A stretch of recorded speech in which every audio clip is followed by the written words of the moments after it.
She told me she wanted to ride it, us down for the ride. I show up inside of this gate, ain't no love for the jakes. They throw us in cages, I thought we were free, but they keep us in chains. Little brother, why you gotta run around this town with a 4-pound heater nickel plated on your waist? Wait, tell me you don't see these cops and Nazis block the spot. You get chopped if you ain't got your armor. Like, come on, bruh. Got a key 5 for the lynch mob. Clap one hand, whole crew, suicide squad. The task for extra stress. You help you hold your breath, and that hollow point hit your chest. Like, I had my back to the wall, but I stayed 10 toes down, and I got in my pad. It was eating, no man, flashing money and thanks. So I stomped him out like it was Stalingrad. I put it on blood, then I'll fight to the end and keep dropping these hits for the comrades. Conventional warfare is over with, kill it be killed, so you better adapt to that, cause I kneel to no man, suffering no king, sync up the plan like I'm Star. I'm moving in silence, but the weight on my chest got me feeling like I'm out here on the warpath, cause these plates ain't aesthetic, no plastic for Reddit, you gon' catch you a bullet if you think it's a fact, cause I'm tired of this labor and putting in hours, so another motherfucker can run with the bag, and they calling me lazy, stack M's on the table, I can pull up the mass, let's go, bustin' through the back door with a RAV4 that I stole on the way over, headed to your home, 30 round mag, drum pad, dough flash, bottle full of jack, kerosene so grads, run up in your house, dressed in all black, put a pail in your mouth, now let me heat talk smack, nigga where the money at, run it, 6'5", got an appetite, hungry, caught a couple cases, yeah, about a dozen, beat them all with no police, so you know a nigga just bustin', bro, I was stressing it, moving that coca, like how the fuck am I affording this mortgage, I put in that work, but that check out the taxes and bailing up billionaires comes out to nothing, and buddy, I'm struggling, thought about hustling and moving and packs with some racks, get glizzy, tucked inside my pants, and I'm out here just running with killers, cause I ain't going back to the crack, and fuck them. Under no pretext, I keep the thing on me, MC's the damn means, cause nobody should be homeless, we gon' rock,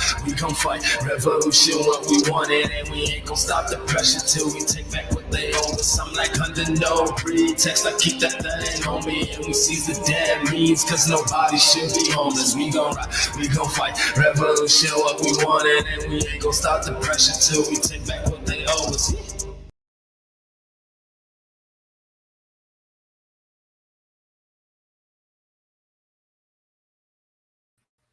Welcome to the Jaybe Show on Revolutionary Blackout Network. So good to see all of you here on this beautiful Sunday afternoon. I am your host, James Fauntleroy.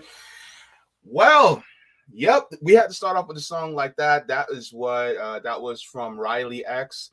He is a comrade on TikTok. If you guys have not, then you guys need to give him a follow. I'll give you guys the link to his channel on TikTok in a minute, but just want to let you guys know the Jaybe Show is every single Sunday at 1 p.m. Eastern Standard Time on RBN. You can also catch me on Tuesdays and Thursdays as well, and you catch me on my channel on Tuesdays at 2 p.m. Eastern Standard Time. Now, just for all of you that are watching, if you guys have not already hit the like stream to push us out into the algorithm, go ahead and do so if you haven't already. And if you want to wait until the end of the stream just to give us a like or a dislike, that's up to you. That's your prerogative. But it's good to see you within here anyways. Just to let you guys know, if you guys have not already, you guys can actually go to our Substack at revolutionaryblackout.substack.com to get email notifications so you guys are aware of whenever we go live or upload clips.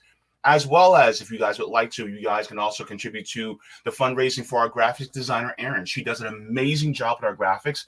You can go to Venmo at Revolutionary Blackout or Cash App at $Mutual Aid Forever. So you can also contribute to the great work that she does for us, as well as doing clips for our channel. So thank you very much. Also, I'm excited this weekend coming up.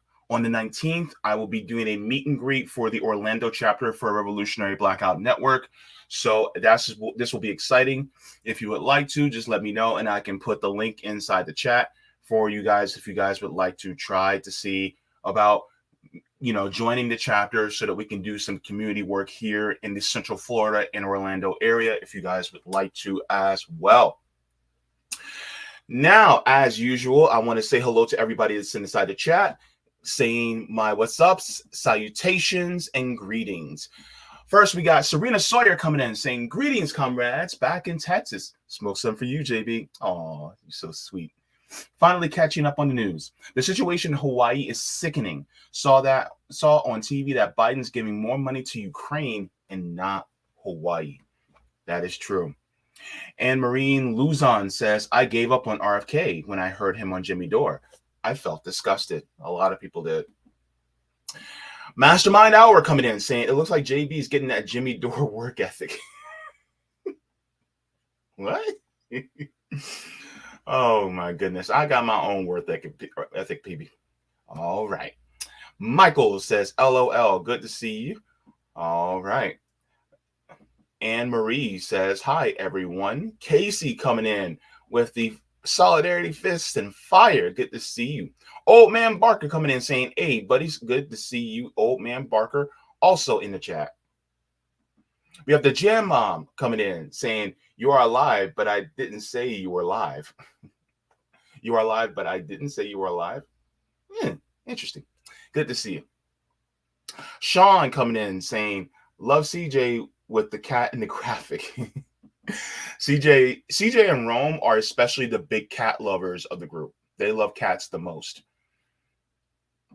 Also, we have Spikes saying, greetings. Is there a Bronx, New York chapter? No. However, here's the thing about the chapters that I want people to realize. And let me take a sip of my tea real quick. This proves as an example. We're doing real life on the ground examples of us doing work on the ground, which is to influence you. You don't have to do an RBN chapter per se, but you can do things on the ground yourself by either starting something yourself or joining the present organization that is doing work on the ground. This is the point. In order to build class solidarity and to build class consciousness among your neighbors and community members. That's the point. So we don't have anybody in New York ourselves that can head a chapter, but if you would like to start something influenced by us or influenced by other people, different revolutionaries that have done, way more than what we have done, then please be our guest. Go ahead and do it, because ultimately you can actually do better for your community than any of these politicians can. You actually have the power to actually affect people's lives on a fundamental level, because a lot of these politicians, and I can get into this later, a lot of these politicians, they're in it for themselves. They're not really in it for the actual community. Some of them, they mean well, but they actually will go in thinking that they can actually do better for the community from that level, but sometimes they don't. Many times they don't, especially if you go up to the higher levels of government, right? Federal level, especially. So the point is to do what you can as a member of the community and to build dual powers so that we can leave this system in the dust, basically. But that's a really great question, Spikes. Thank you so very much. Just do what you can. I don't care if you're in the Bronx in New York. I don't care if you're in St. Paul. I don't care if you're in a neighborhood in North Dakota. It doesn't matter. Do what you can for your community. And these things don't have to be monetary. It could be helping people learn how to plant gardens. It could be helping people get through the disability system. Or it could just be helping people, find work. It could be helping people your neighbors who are undocumented. It could be helping people who want to learn different skills. Hell, there are people who learn how to Nick wants to teach people, self-defense, right? Hell, even if you join a gun club, learn how to teach people how to protect themselves, especially anybody that may be LGBTQ, because we definitely need it. Teach some people how to use a firearm safely and effectively so that they can protect themselves. There's so many different things that we can use to do. And that's why, there's the influx of us doing work on the ground. And it goes beyond just delivering water, toiletries, food, clinics, free clinics, things like that. So, yeah. Laugh says RBN is the main game. Thank you so very much, Laugh. Thank you so very much. What's left? News and analysis with Jay Snow says, what's up, JB? Love you, brother. Love you back, Jay Snow. Jay Snizzle. Oh, man. What the hell is in that tea? I have no idea. Donnie Side says, Spikes. Queen's tapping. I'm in. Salute Jay in chat. So hey, make it a community, baby. Come on, come together, all y'all. Look, if you guys can get in touch, please do so. and make things happen.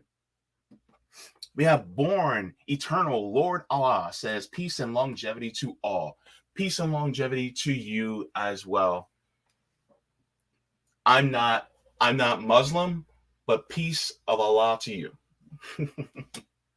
Good to see beautiful people in the chat. Joey coming in saying, Bo's who, folks? I don't know what that means, but good to see you in the chat. All right. We have Daniela says, hi, everyone. Good to see you, Daniela. BS says, teaching people their basic rights and local laws, specifically during traffic stops where you can and can't record video. That's actually another good one. Teaching people the basic law so that they actually know more of the law than the actual police officers. That would be great. That's actually a good tip as well. Be easy, that dude says, what's up, Jay? Look like that, those curls flowing. All you need is that soul glow. Just let your soul glow. It's oh so silky smooth. Don't get me started. That's one of my favorite movies. Dear God. I just been wanting to tell you I've been watching you all this evening. And I want to tear you apart. And your friend too.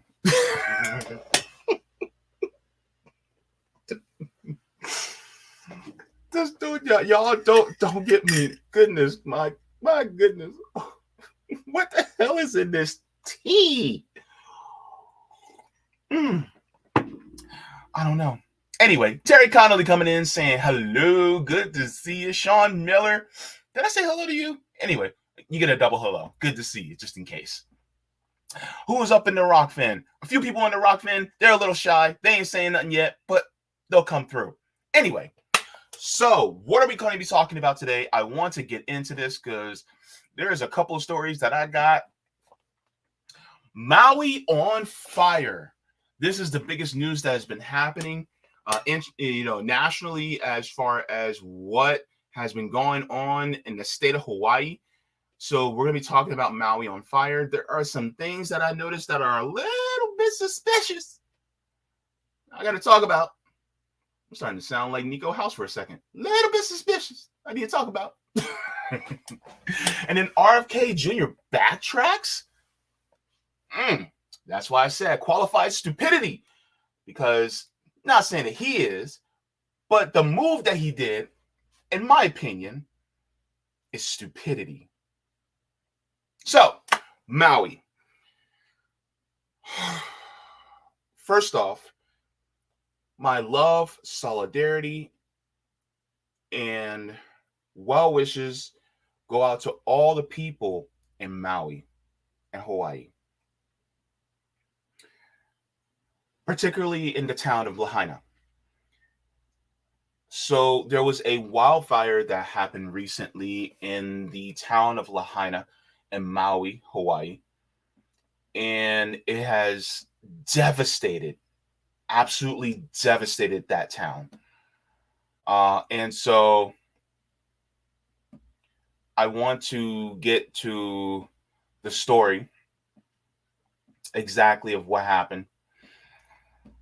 Unfortunately, a lot of exactly how it started, nobody knows. And that's the crazy part about it. Let's take a look here. Let's go to just random CBS News. How did the Maui fire start? What we know about the cause of the Lahaina blaze. So, I don't care if I'm using an ad blocker. That's my prerogative. It says deadly wildfires burning in Hawaii have killed dozens. I'm going to tell you guys that might be inaccurate. It might be an understatement to say dozens, by the way. It says and forced thousands to evacuate, fueled by a mix of land and atmospheric conditions that can create fire weather. A massive blaze destroyed much of the historic town of Lahaina. Let me make sure.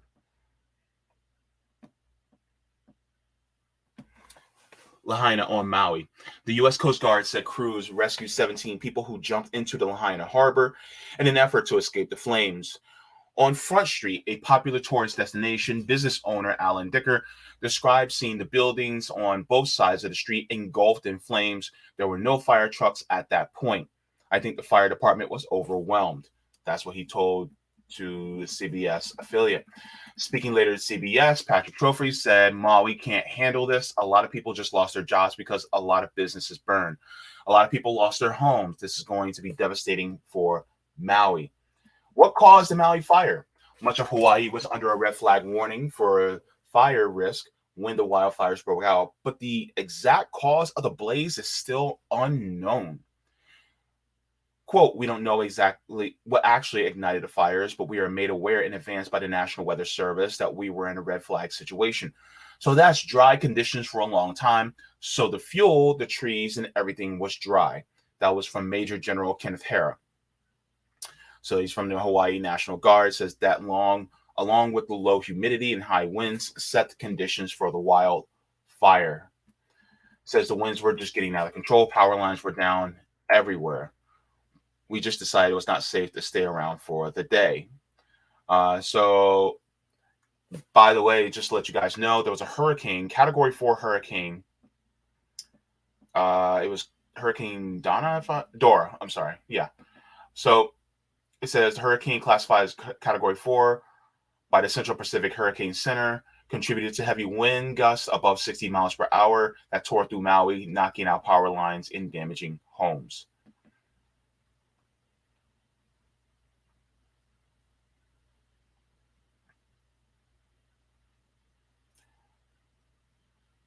So the crazy part was that they typically have sirens in the area that will alert in case of emergency.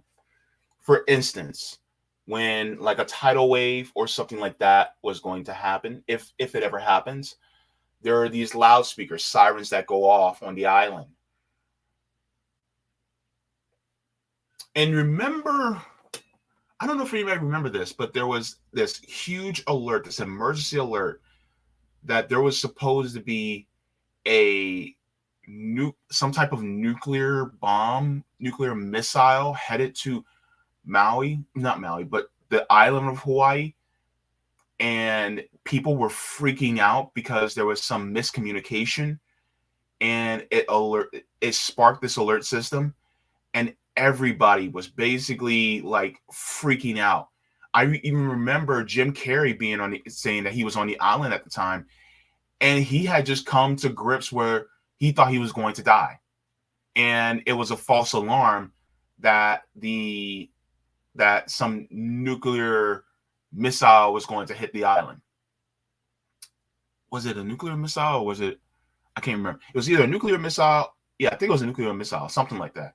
But the alert system basically alerted everybody to that, which they freaked out. I think it was like a emergency broadcast, but everybody was freaking out. But the thing is that when it comes to the alert system that's throughout the island, where you have these loudspeakers that give the warning sound, those did not alarm at all for the fire. Instead, it was just emergency broadcast. It was emergency alerts on your phone, things like that. But, not everybody's near a phone. Not everybody's near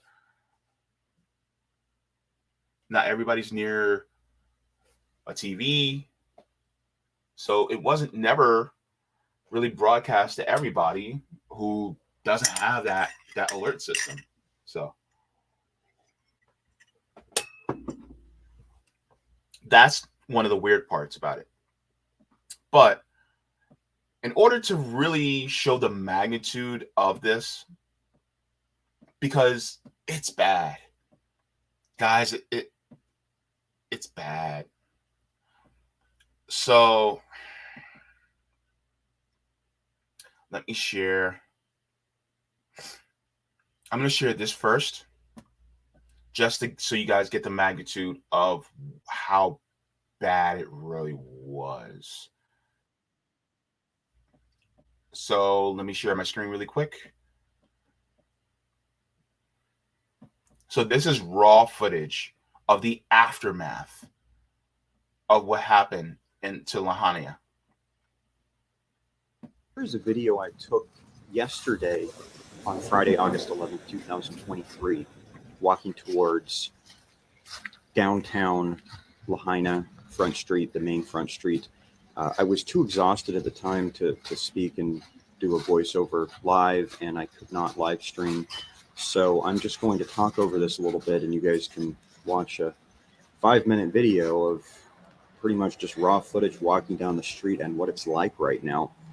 I would not recommend that people come down here for a few different reasons.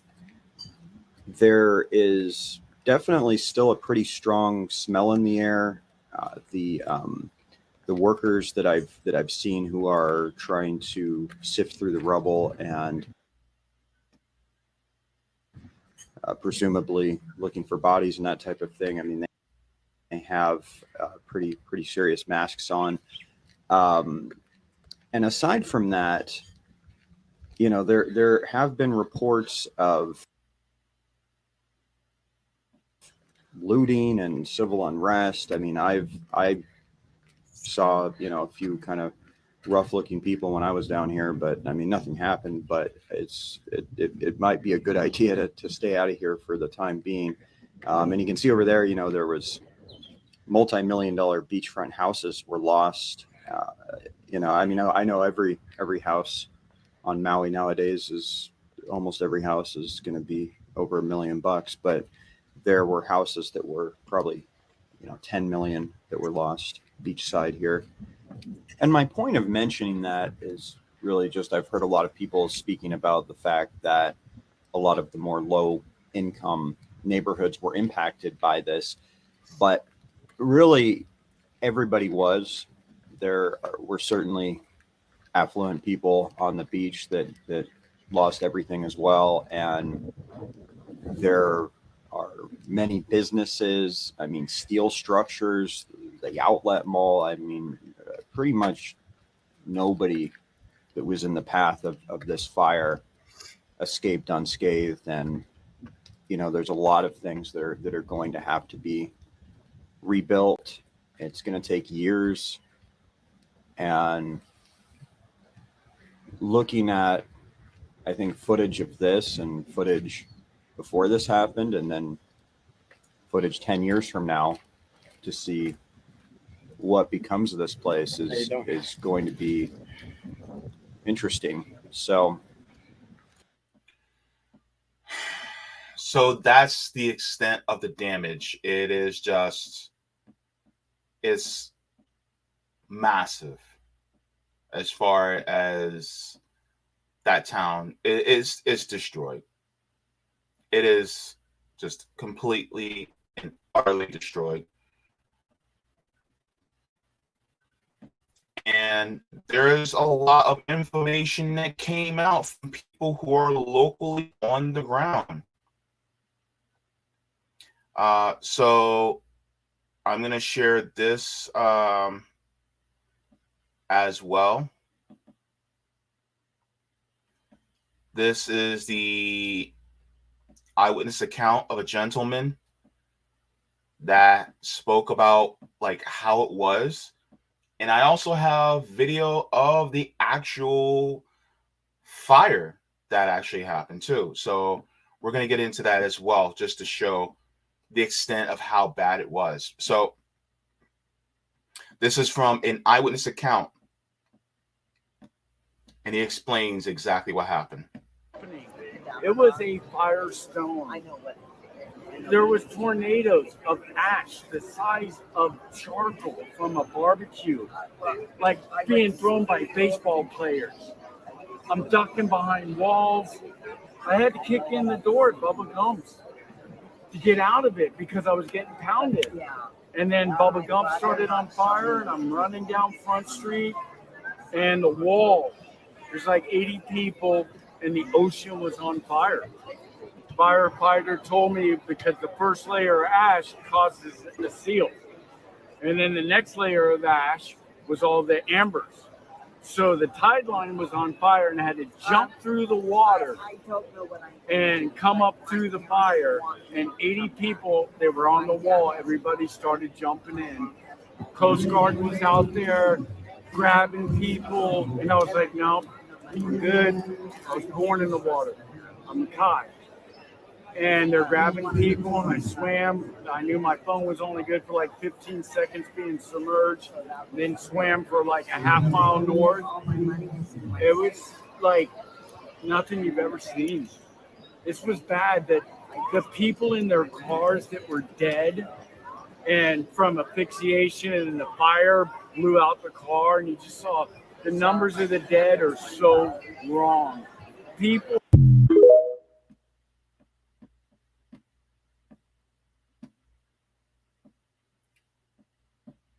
So the most I think I've seen as far as reported dead by the corporate media was like 80 to 85 at the most. I think I've seen like reports of like 40, maybe 50.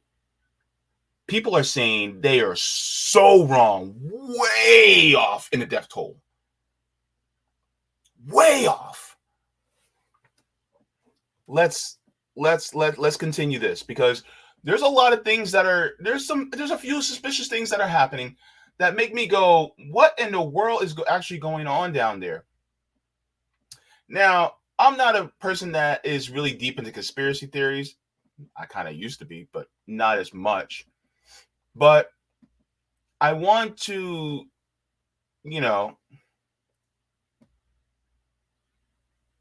okay, so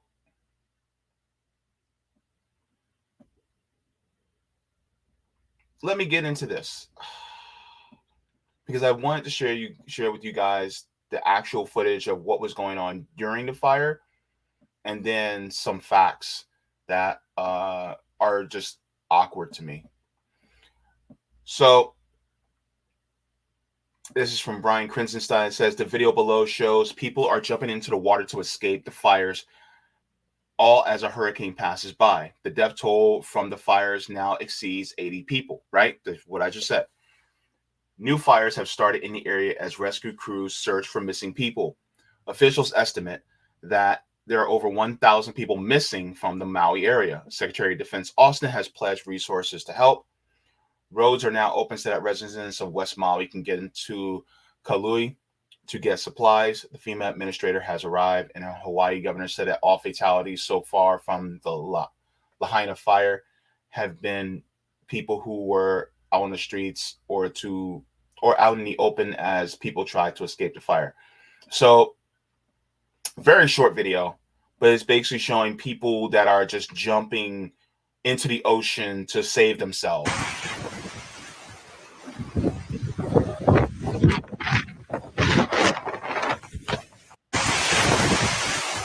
So those winds, those massive winds on top of what's going on at the fire, and those winds are basically feeding the fire, and so it's blowing people basically, it is blowing in the way of the fire in the direction of the people, so they have no choice but to jump for their safety.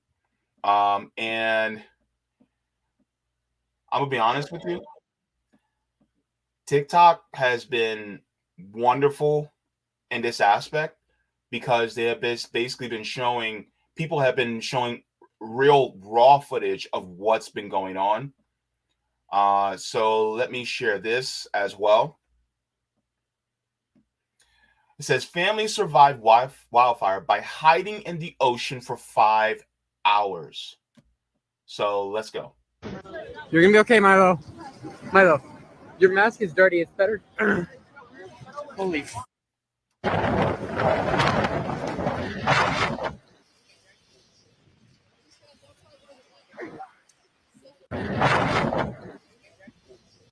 See, all that?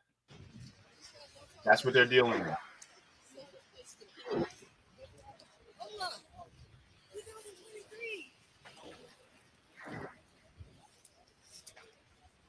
Oh man, that house is burning and my car's right in front of that house. So that's one of the videos. There's quite a few that people were sharing.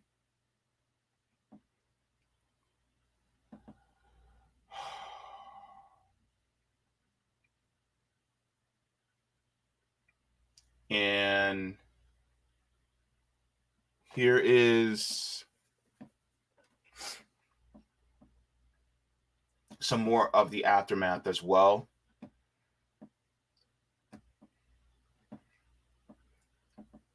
And it is really just sad because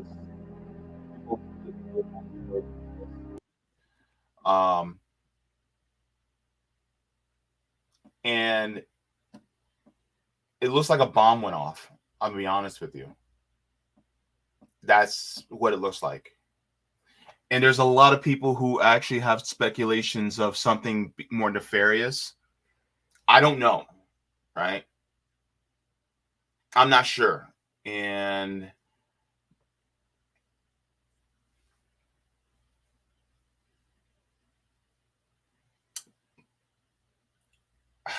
I don't want to sound like I'm being divisive in this, but my heart goes out to everybody, but especially to the indigenous Hawaiians. The reason being is because even if we discounted whatever conspiracy theories that people may have regarding how the fire started, if we just go by the narrative that we have an extreme amount of climate change, they didn't cause this to happen. They're merely victims of corporate imperialism, capitalism, and causing the planet to do what it has done. And so when you look at the totality of what our corporations have been doing and internationally and influencing our atmosphere, our planet, to go into this direction, you have people who are caught in the crossfire from this tragedy. And so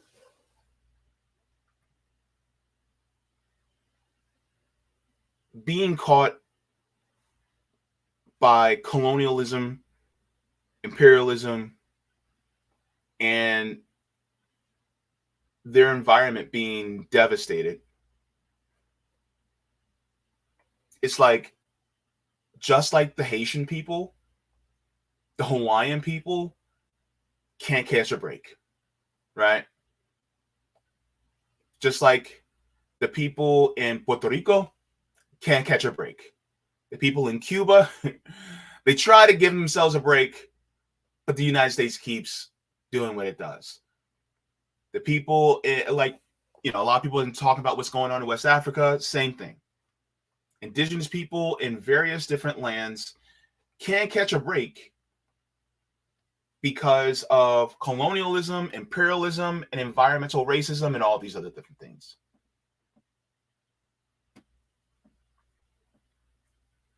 There's a heartfelt plea that was made by a young woman about what's going on as well.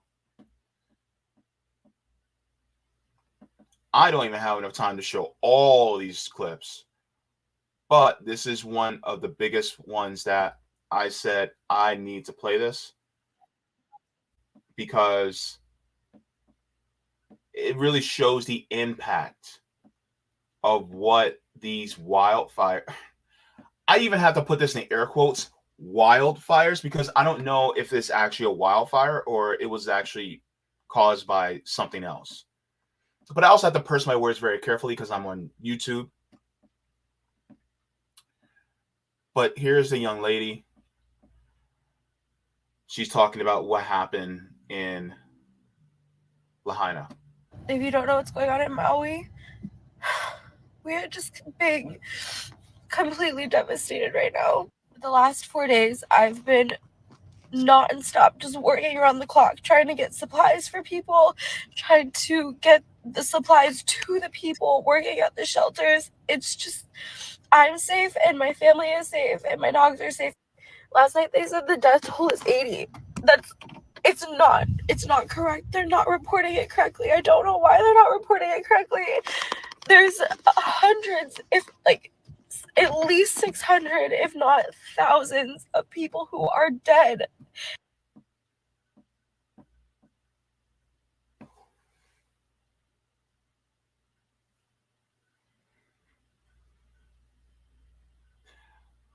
They're saying 80. This young lady is saying that's way underreported. Way underreported. So what's really going on down there? How many people actually are dead because of these fires? And hold on. Casey says it's called arson. If it is, by whose hand? That's what I wonder.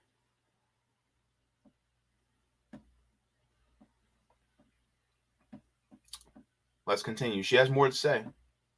In the streets, in floating in the ocean, there's over 3,000 homes that have been burned to the ground. There's no help here on the ground. All it is residents pulling together. My whole entire truck is full of supplies right now. Just residents going to the store, going to Walmart, going to Costco, buying as much as they can, driving it straight into Lahaina. I went there last night and there was a fire that started and we got so scared we weren't able to drop off all the supplies. But there was flames that we saw and we were like, we just have to get out of here. It's so awful. The people who were able to evacuate Lahaina and get out, they're at the shelters, and the shelters are just a mess right now. They're so disorganized. We don't have anyone from any organizations helping. I think Red Cross is here, but it's just so unorganized. No one knows what we need. It's awful. And the people that are still in Lahaina that were not able to evacuate, they don't have gas in their cars. They can't leave. Some people are just holed up at their houses waiting for someone to come knock on their door and give them supplies. They don't even know supplies are like being distributed at the docks in Lahaina. And it's getting so bad in Lahaina. I never thought this was going to happen, but there's people going into like other people's homes trying to steal their stuff, like I heard that the people are being held at like gunpoint over there. I'm doing everything that I possibly can. I've literally been working nonstop the past 4 days, but it's like, where are the trained officials? We're not trained to do this. Like, I haven't gotten a break, and I've just been like, I have to help. Like, I have no other option, but it's just so hard. There's still tourists that are here. Yesterday, right off the shores of Lahaina, where people are dead, they're floating in the ocean. There's a tour company that brought out people to snorkel. If you have a trip here, don't come. Cancel it. There's people complaining that their weddings were ruined. Our families are dead.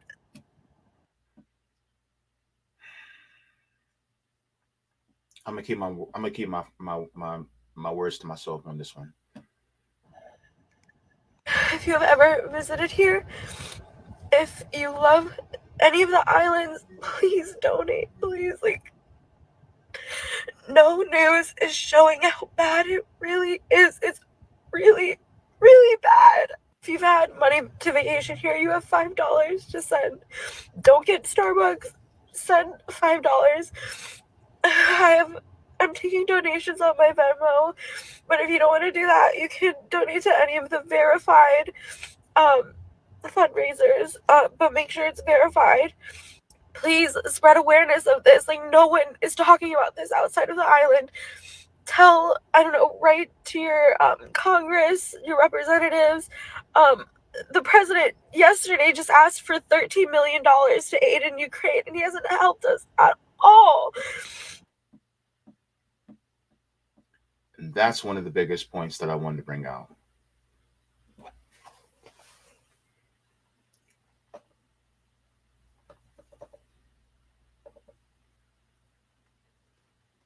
Your people just suffered a fire on their island,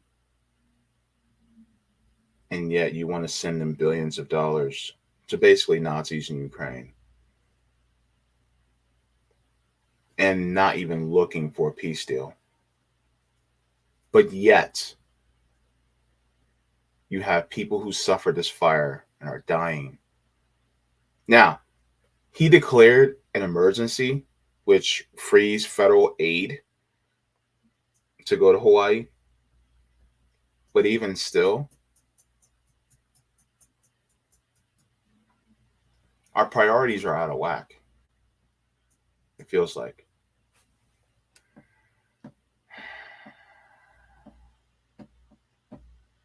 If you don't have money to donate, please, please, please just spread as much awareness as you possibly can. Try to set up donation centers wherever you live. Please, we need every single helping hand that we can possibly get, every single dollar that we can possibly get. I don't care if you think $1 is too small. So when it comes to, if you guys ever think about wanting to donate, please be careful about who you do donate to, because there are some people who are taking advantage, unfortunately, of this situation. And they are trying to scam people out of their money because they'll make it sound like it's for the people of Lahaina, when in reality it's actually just to line their own pockets.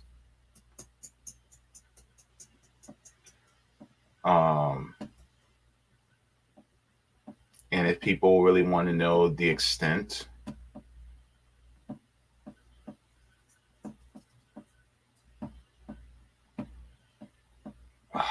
gosh, the extent is massive, man.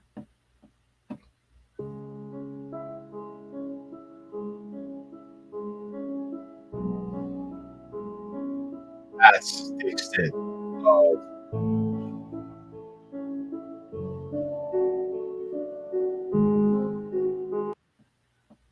and when you see the extent that horribly, it's like, how were these fires, like, isn't there a system where they can detect how, early on? But then it goes, well, the fire department, like somebody said, was overwhelmed. It gets to a point where it's like, there's no point. That's like trying to take a spray gun and squirt a few squirts of, water into an inferno. Like, it just gets to a point where you just have to give up. And so this is really the extent of what has happened.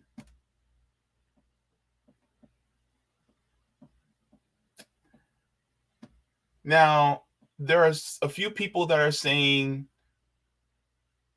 some weird things that have, at the very least, coincidences. So we're going to go to this first video, because this is something that I found. I was just like, what in the world is going on? So they could be wrong. Who knows? But in this system, there's a lot of things I don't put past these corporations. Let's go. I've been in the industry of people losing their homes due to fire, flood, monster, emergency services. But I need you guys to hear me out. You don't see what's going on. I feel something is bigger. I've been on Maui the last 9 years, and I know the geographical location and how everything works. There was no fucking way that a hurricane missed Big Island, went to Maui, and didn't flood them, didn't give them, crazy, other things, but it caused fires. It caused fires in not only on Maui, but it caused fires in the most precious parts of real estate in Maui. Lahaina Front Street is worth billions. The Hawaiians that have been holding out and the Kanaka have been holding out for years, not wanting to sell their property in Lahaina due to these big $1 million companies. It is not a coincidence. I don't believe how in the most precious parts of Maui, Kula, Lahaina, and Kihei, that the locals that are standing strong and do not want to give up Oprah Winfrey's fucking view up in Kula that the Hawaiians are holding out on, that the fire was going to, the Hawaiians and the Kanaka that was holding right there on Front Street. What the hell is going on? That's my question.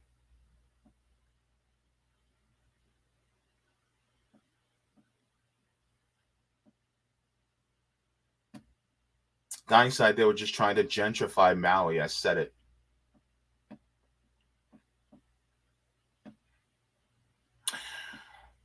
There's another one where there's a few people. It's getting weird. So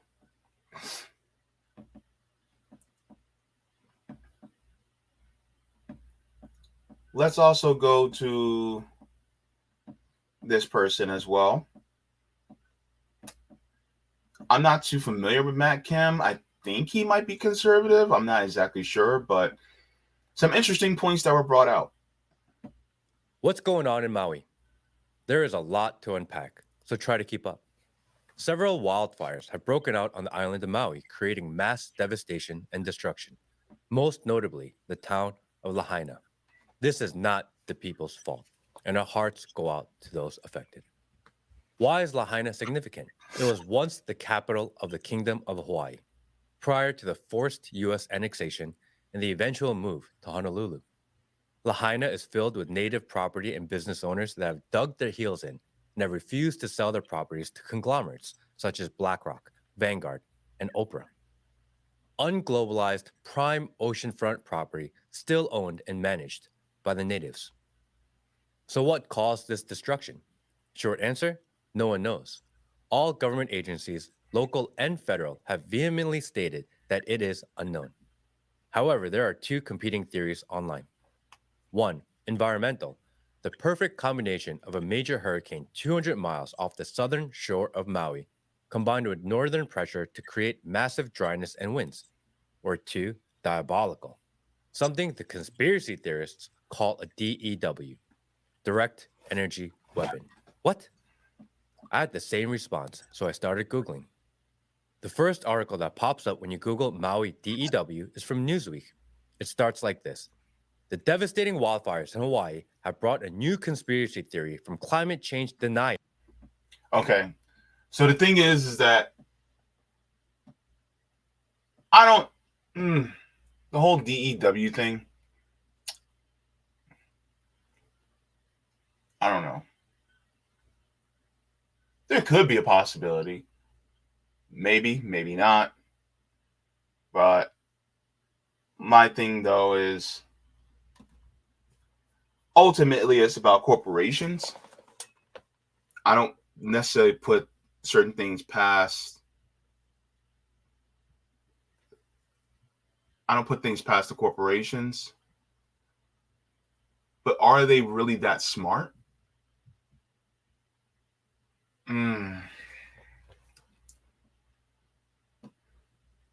My kind self says it can be both climate change and colonizer capitalism. Yes. Like saying that it was because of this certain type of technology. I'd actually believe it more if they hired somebody to set a fire someplace and just like walk away. Like that seems like more like the more simplest thing to do rather, than anything, super like technological, like they would do something like that. It's like, really? Like, nah. I honestly think that if they were to do it, they could just probably hire some schmuck to light a fire and then just let it go. And then because they knew that the atmosphere was perfect for it. Who knows? But yeah.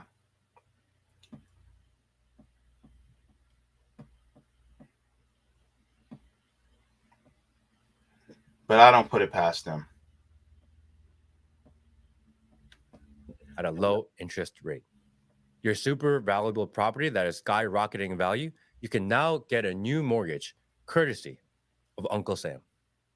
There are also countless efforts by the people to send aid and support to devastated areas. This would be great, except local residents are now saying that they are having difficulty delivering such aid, and only FEMA and Red Cross aid is being allowed in. Roadblocks everywhere. No one allowed in or out. And Maui is an island surrounded by water next to one of the largest U.S. military bases. Local residents are saying that they received no advanced warning and that they only evacuated once they saw the thick black smoke at their doors. Why was the federal response so slow on this matter, waiting until the fire had overtaken this area prior to action? I don't know what's going on in Maui. Our hearts go out to all those affected, and we pray for your safety. So there was a tweet that was brought out about the real estate in that area that it's like you always got to follow the money, folks.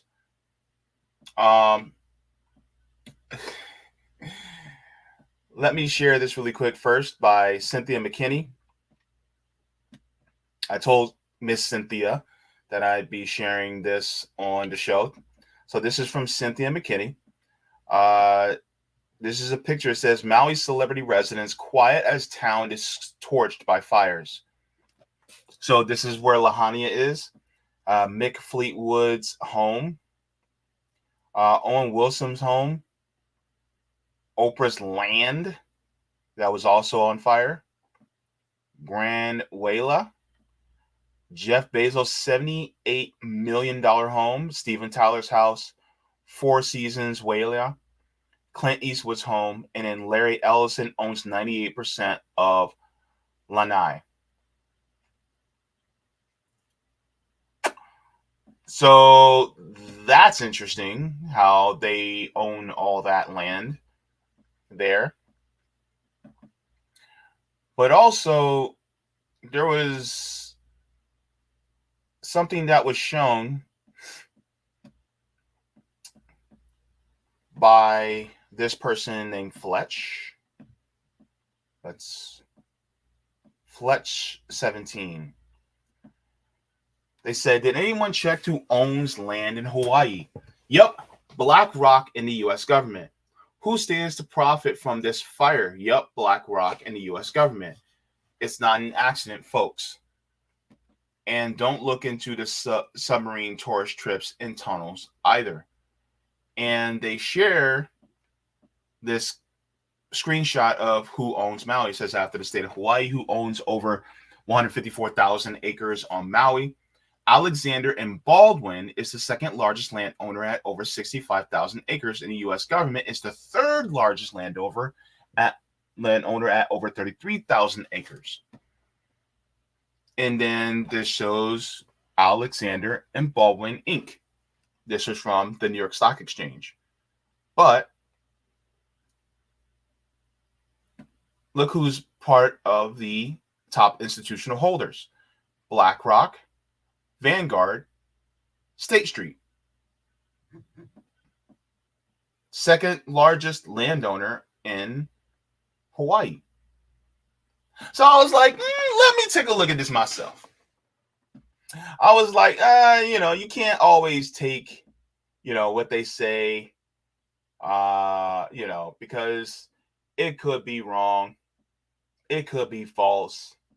So I was like, Jaybe, get on the Google machine and take a look. So I went to that same site. Who owns Hawaii? Right? It says who owns Hawaii? Right? And here it is. Who owns Maui? After the state of Hawaii, who owns over 154,000 acres on Maui? Alexander and Baldwin is the second largest landowner at over 65,000 acres, and the U.S. government is the third largest landowner at over 33,000 acres. Who is Alexander and Baldwin? Interesting question. Well, if you go to Alexander and Baldwin, you can see exactly who owns them. So, Alexander and Baldwin, according to Simply Wall Street, it says institutional investors own over 50% of the company, so together they can probably strongly influence board decisions. Alexander and Baldwin is now owned by hedge funds BlackRock Inc. and is currently the largest shareholder with 19% of shares outstanding. In comparison, the second and third largest shareholders hold about 17 and 5.8% of the stock.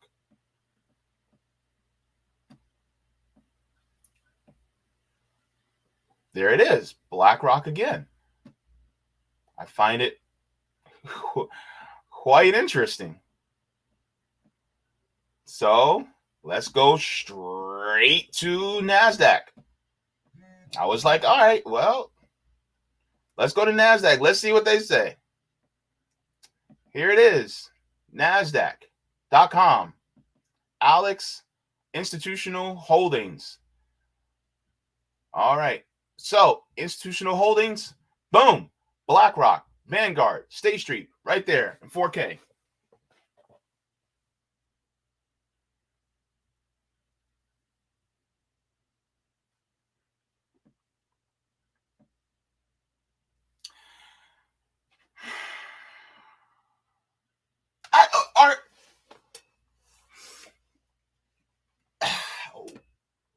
What could they stand to gain from this?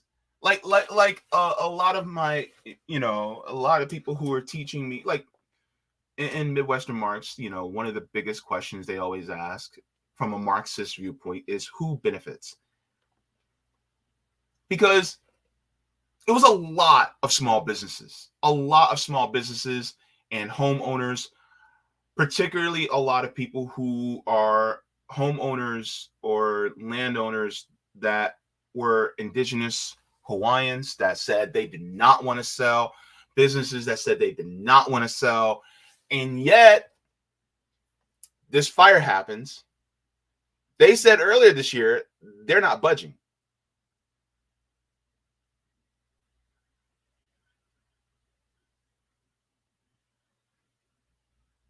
And who owns a big chunk of the land on Maui?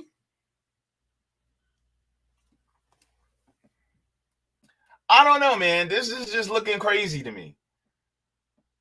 Am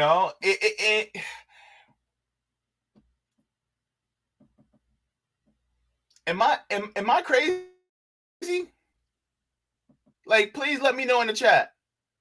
Am I crazy? Am I the crazy one? Because I am like, I'm going like, what the hell, man?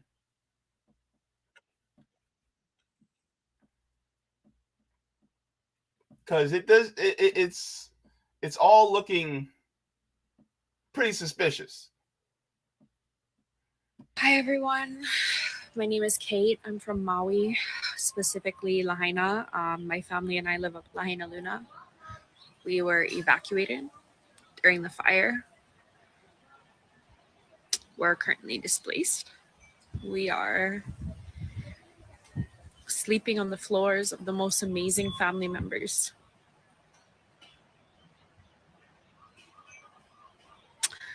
I just wanted to come on here and say, do not believe what is being told on the news. 86 casualties is not true. The actual count is estimated somewhere between 500 and 1,000 people. People were not informed except for 5 minutes before they had to evacuate. And this was via a cell phone message, an emergency alert. Our town has evacuation sirens for tsunami installed that are working, actively working, and they were not sounded. Children home from school while their parents worked.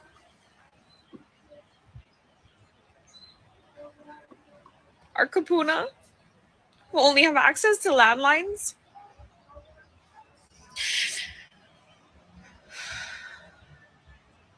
These are the people that they're pulling out of houses right now. That they're pulling out of rubble.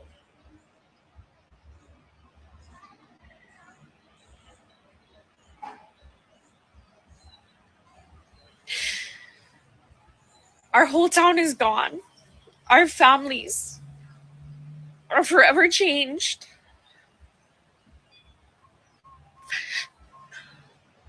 And I go to load up its supplies to bring them into Lahaina to help out our family members that are still there. And there's tourists getting off the plane wearing puka shells. Do not come to Maui.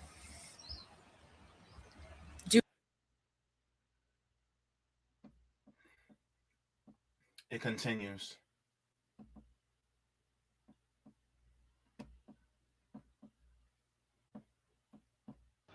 Do not come to Maui. Do not come to Maui. Cancel your trip. Now. You're snorkeling in the same waters that parents push their children out on life rafts, on paddle boards, on anything that would float so that they couldn't be burned. Parents that burn in the water 100 yards out. People screaming from Front Street. You're snorkeling in that water. You're using our resources that we need. Do not come to Maui. Do not come to Maui.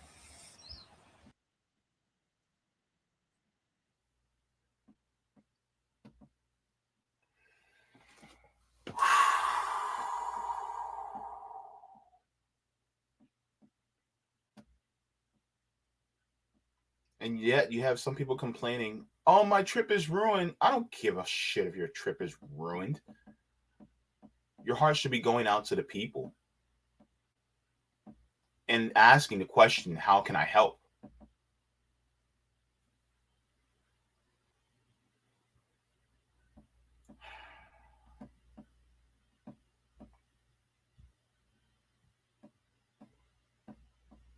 It's the last one I'm going to show.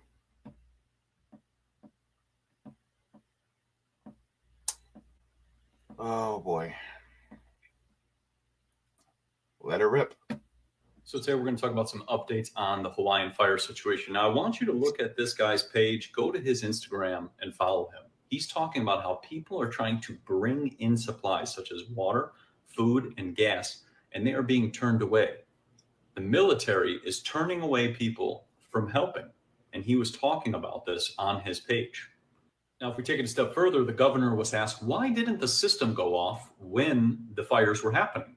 And he was basically saying it must have been a malfunction. But what's interesting is a person commented, the siren sounds went off when there was no tsunami, but the sound when an actual burning fire disaster, it doesn't occur. What's also interesting about the governor was he passed this executive order just before this in July, which says Governor Green's anti-housing proclamation threatens Aina culture. Sorry if I'm ruining these words.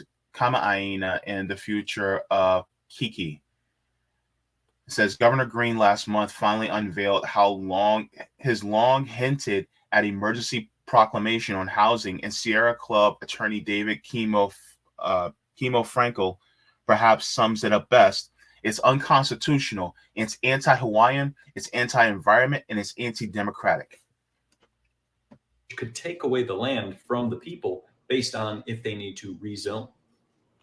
There's also a lady who has mentioned how the Red Cross has had hundreds of millions of donations from all these celebrities, but they don't have any security and they're having to move the people out who have lost everything. So then we look at this lady's work and we can see that this looks like a land grab. If all of these politicians and celebrities really cared, why aren't they talking about this legislation? This legislation was something that was proposed on January 5th of 2023. 51 acres in the same area of the fire would be turned into a housing project. Interesting. Now, what's also interesting is this follows the Agenda 2030 plan as well. So we really have to ask, was this just what the media reported or something planned?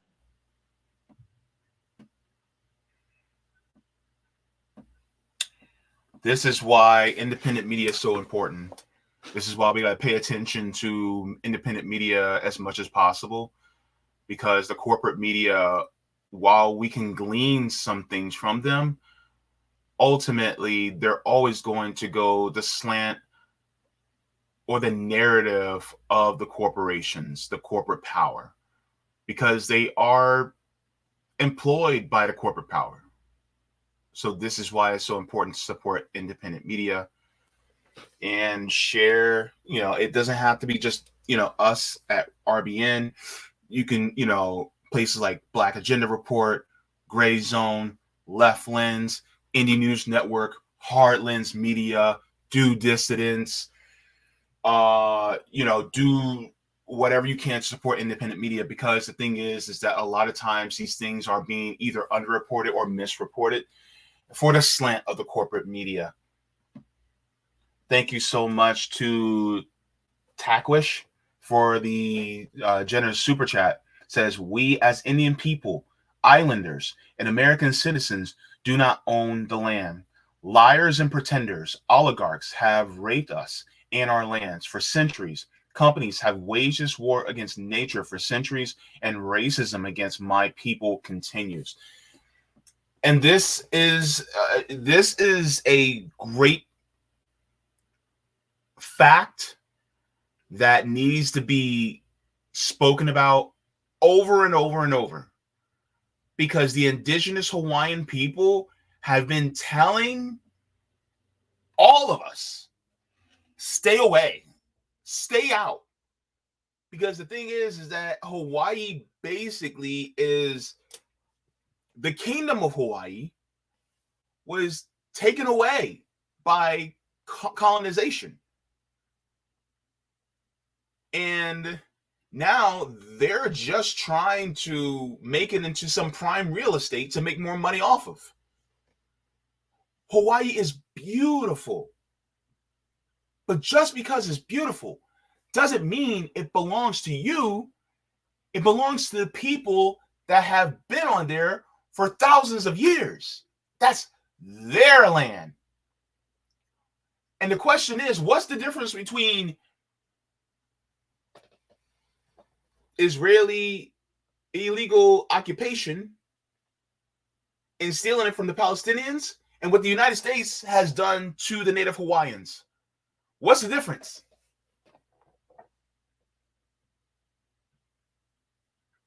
I don't see that much of a difference.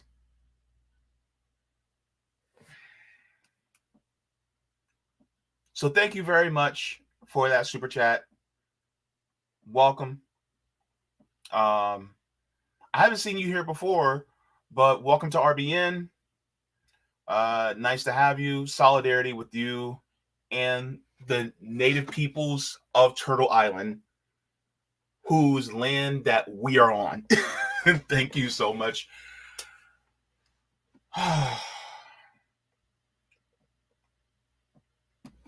Baba Yaga Forest Dweller says they wanted to create AI 15-minute cities in Hawaii in those locations. HR 4325, Weather Modification and Precipitation Management Act.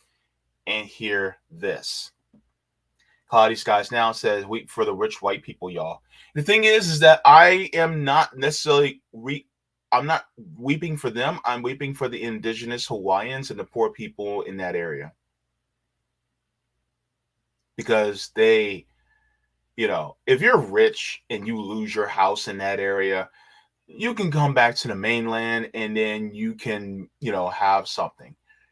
But the people who are poor or, working poor in that area, what do they have? They have nothing.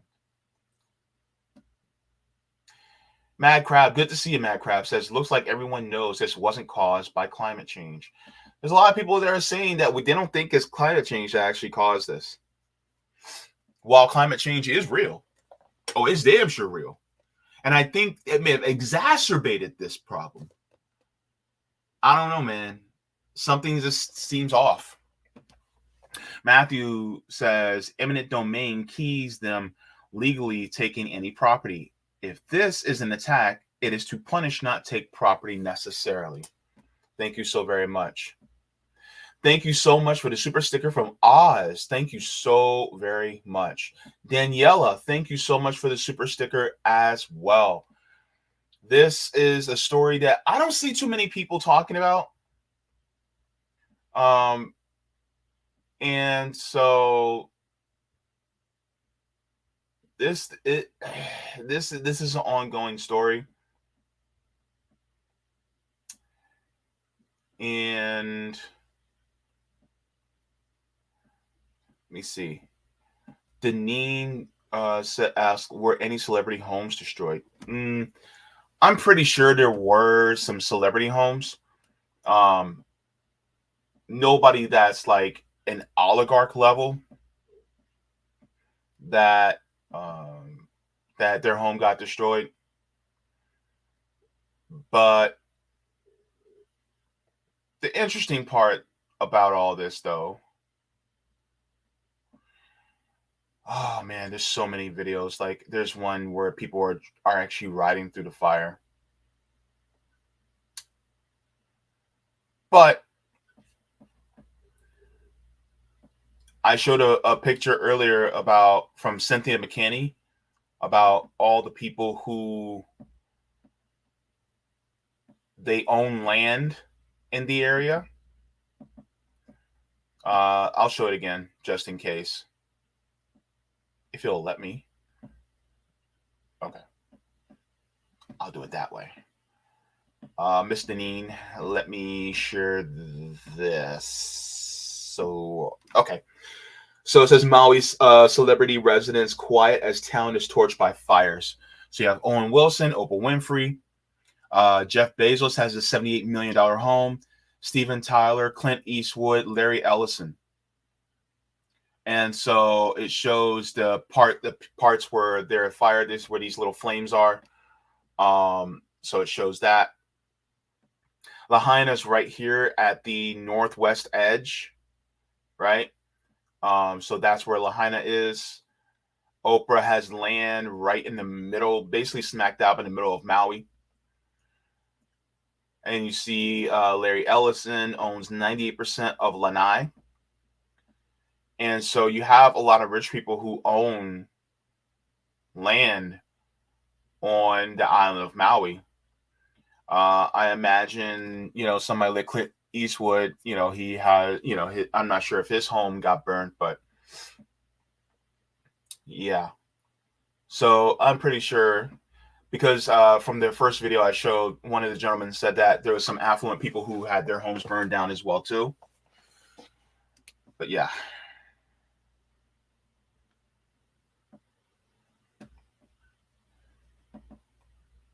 What he says, I can see how people might think other sorts of things could be involved in the devastation, if only because the events from Oppenheimer are currently in the public imagination.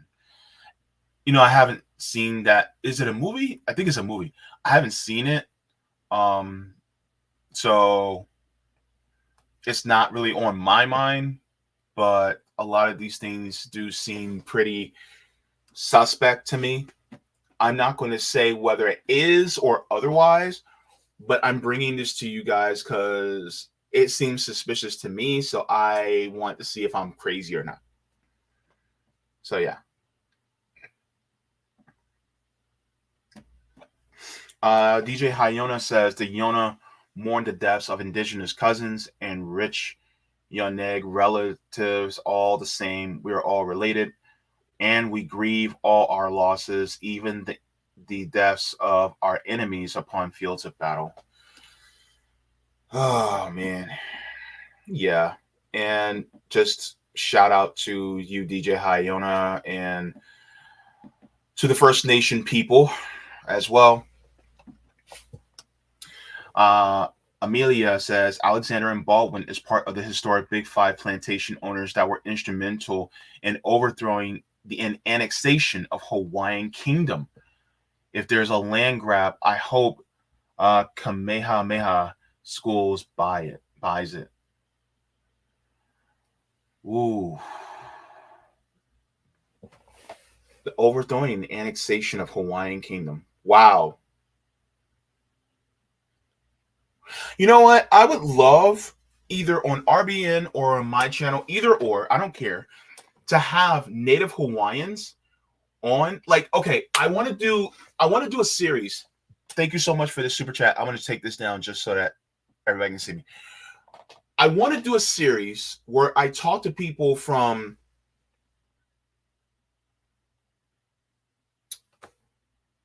Guam,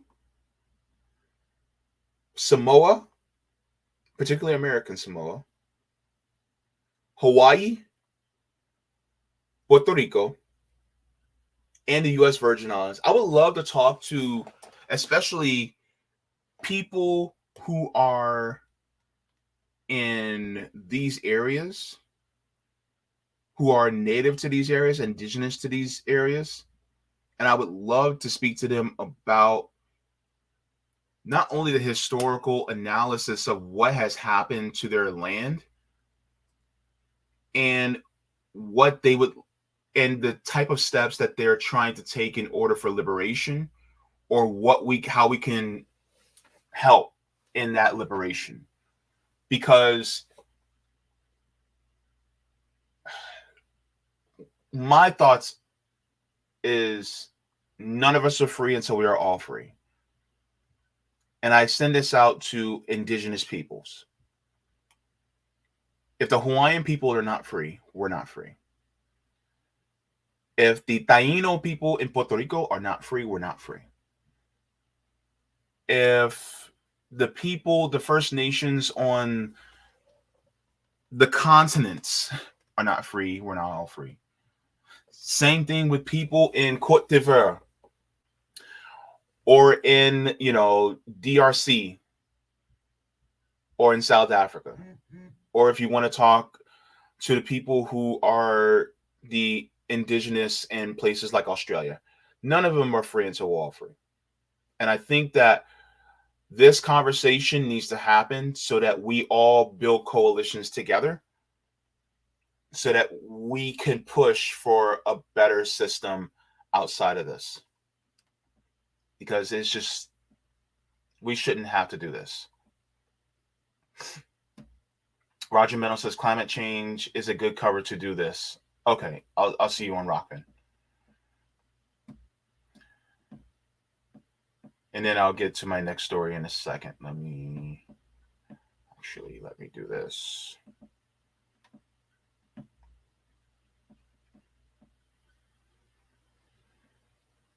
I'm honestly just like pissed off because I just hate seeing people suffer, man. And I'm trying not to yell.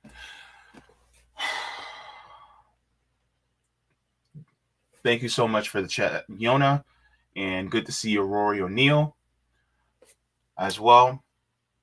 Roger Meadows, thank you so much for the tip on Rockfin. Roger says, here's my Florida evidence. Don't make me laugh during this time. Damn. I can't do it. I'm such in a somber mood, but I get the sentiment. Thank you so much, Roger, for at least making me smile.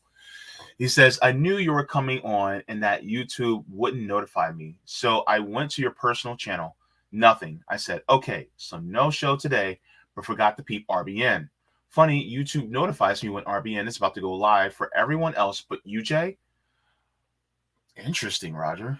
Interesting. Okay. What did you do to YouTube for them to be singling you out? Who you piss off? Whose husband did you sleep?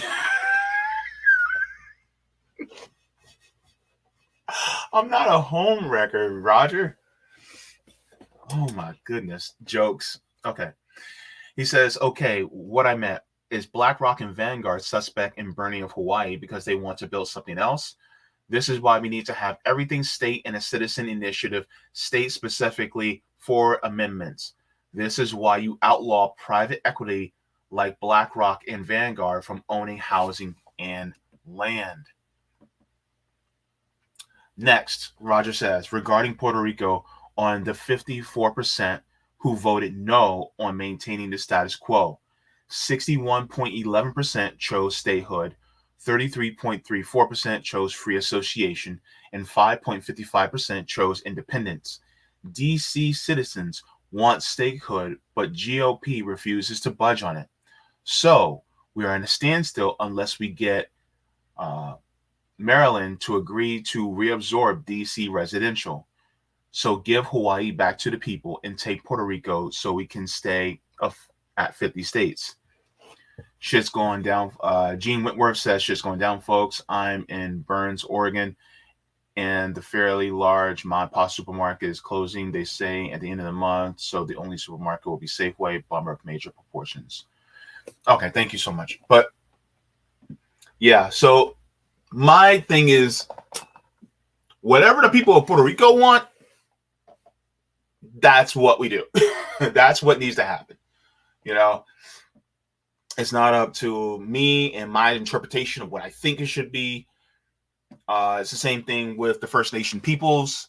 You know, whether it's the indigenous of Hawaii, whether it's the indigenous here in the Americas, it's the indigenous in Africa or in Australia. It is not up to me. It is whatever they feel that is best for them. You know, and so if they say land back, well, hey, it's your land in the first place. You take it. Tell me where I need to go. That's all I got to say. But yeah, so let me go to the rest of the chat. The Quantum Alchemist says it's sad that ever less things add up. Yep.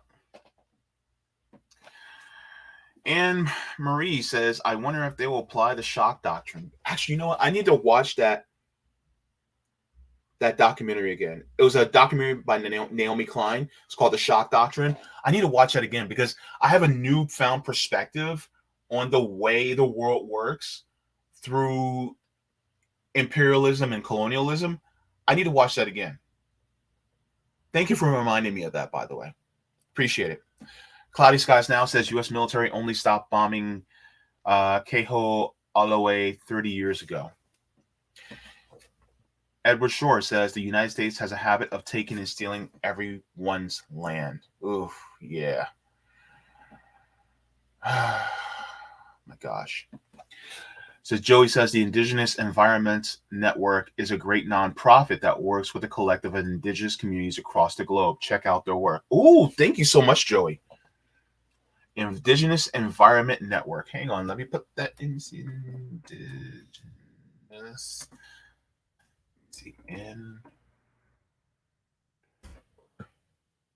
Okay. Perfect. Got it. Thank you so much for that, Joey. Appreciate it. Love all my peoples. It says Rick Solis says in the indigenous that trot across an imaginary border every day that get caught at razor wire in river or in prison in concentration camps. You ain't saying nothing but a word, Rick. I'm telling you right now, the things that we do against the actual indigenous people across this nation by stopping them from crossing an imaginary line because somehow, some way, and no offense to the white people who are in the chat here, but some white people that decided that this land belongs to them, even though they somehow stumble upon it, even though it was already occupied by, you know, all brown people who were living on this land and actually thriving at the time. But somehow, some way, it's like, no, we got to keep the rest of the brown people out, even though they're their cousins that are just come back home. This land was theirs way before any of us stepped foot on it. Way before even my people were stolen from West Africa and brought over here in chains.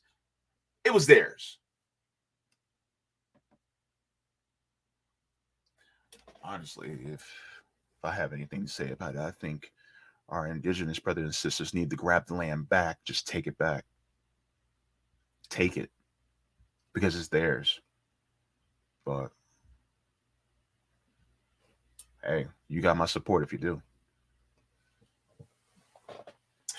Anywho,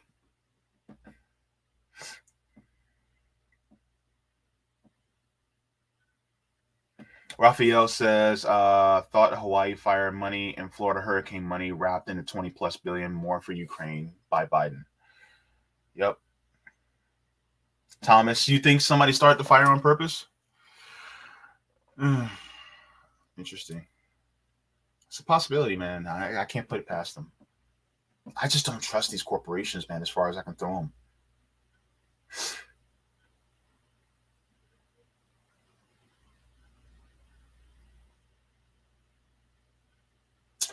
So, yeah, I'm going to be moving on, but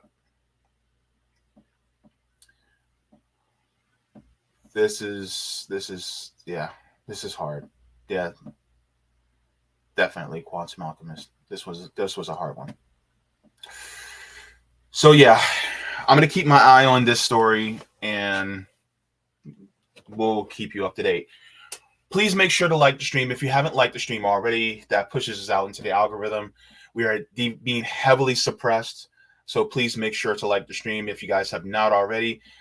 We also have a fundraiser for our graphics designer, Aaron. You guys can go to Venmo at Revolutionary Blackout or Cash App $ Mutual Aid Forever, because Aaron definitely loves the kitties just like the rest of us do. And we like the puppies too. And some of us like the capybaras. And the pandas. Panda's my spirit animal. I don't care what nobody says. I identify with pandas. I'm chill like that. So what we're going to talk about next. So this is very much my primary story. RFK Jr. Backtracks. Look, I'm going to tell y'all one thing. I don't really talk about RFK Jr. that much. My comrades, Nick and CJ in particular, they will talk about RFK Jr. more than I do. I know Sabby has talked about RFK Jr. more than I have. I've been relatively quiet about RFK Jr. for the most part, but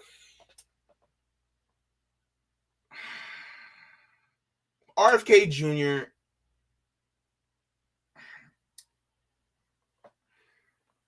Can we talk? Look, all y'all, come closer. Can we talk? Because the thing is that the more I hear from him, the more it seems like it's more just placating to black folks. It doesn't feel genuine, right? Like, okay, for instance, there was a podcast where he was asked about his view on reparations. I want to share this, but I don't want us to get a copyright strike. Not strike, copyright. Anywho, here's what I'll do. I'll share this from Rising. And then I'll share with you guys what my initial gripe is now. So basically, let me make sure I get to the right spot. Okay. So this is, he went on this podcast, this show, and then he was asked specifically about reparations. And he gives a long, lengthy answer that could have been just done in 2 seconds, but he gives this long, lengthy answer. Let's go. Why he's against reparations. Let's listen. Just if there was no other issue, I would be against cash payment reparations. But the word reparation means repair, and I grew up in a Jim Crow, and I saw this was not just the injury did not end with slavery.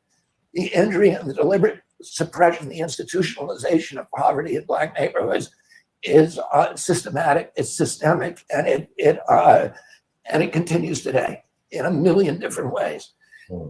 And we need to rebuild the black communities. And so that, but my approach to doing that would be to do it in a way that I think is going to be most effective, which is what we did at Bed-Stuy. But it's not up to it's not up to you what would be the most effective. Mr. Kennedy. See, this is the thing. I'm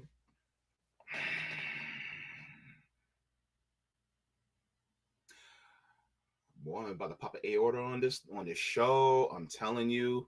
What I would think it would be, no, and no. Let me, Jaybe, keep it together, brother. Oh my God. Okay. All right. Let me continue. Let me just shut up. Which is what we did at Bed-Stuy. We created what we call a community development corporation there, and it is now the model for hundreds of community development corporations around the country because it works. So he went on for a long time answering that question about reparations, and his answer was no. Like,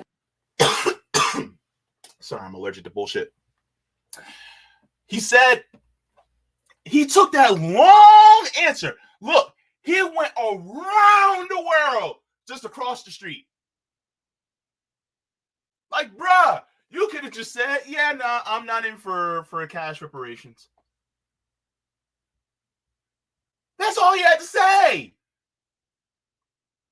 He just went, look, it's like, bruh, like, what in the world are you doing, man?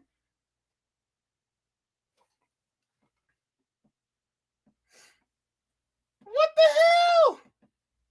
Like, you go ahead and say, well, let me give you a story about, what my dad and my uncle and blah, blah, blah, going to Bed-Stuy. Look, this actual video of him giving an answer is 15 minutes long. And for the first 13 minutes, he's explaining a no. He's explaining a no.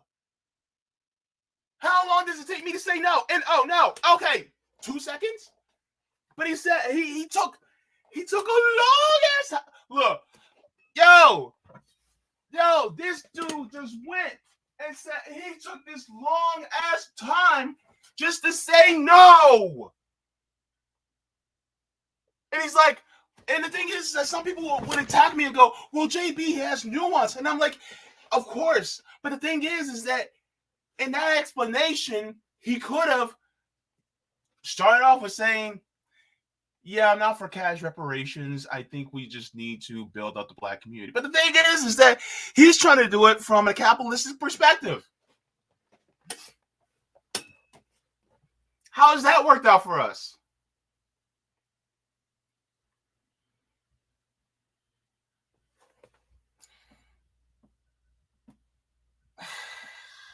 Bree, take it away, please.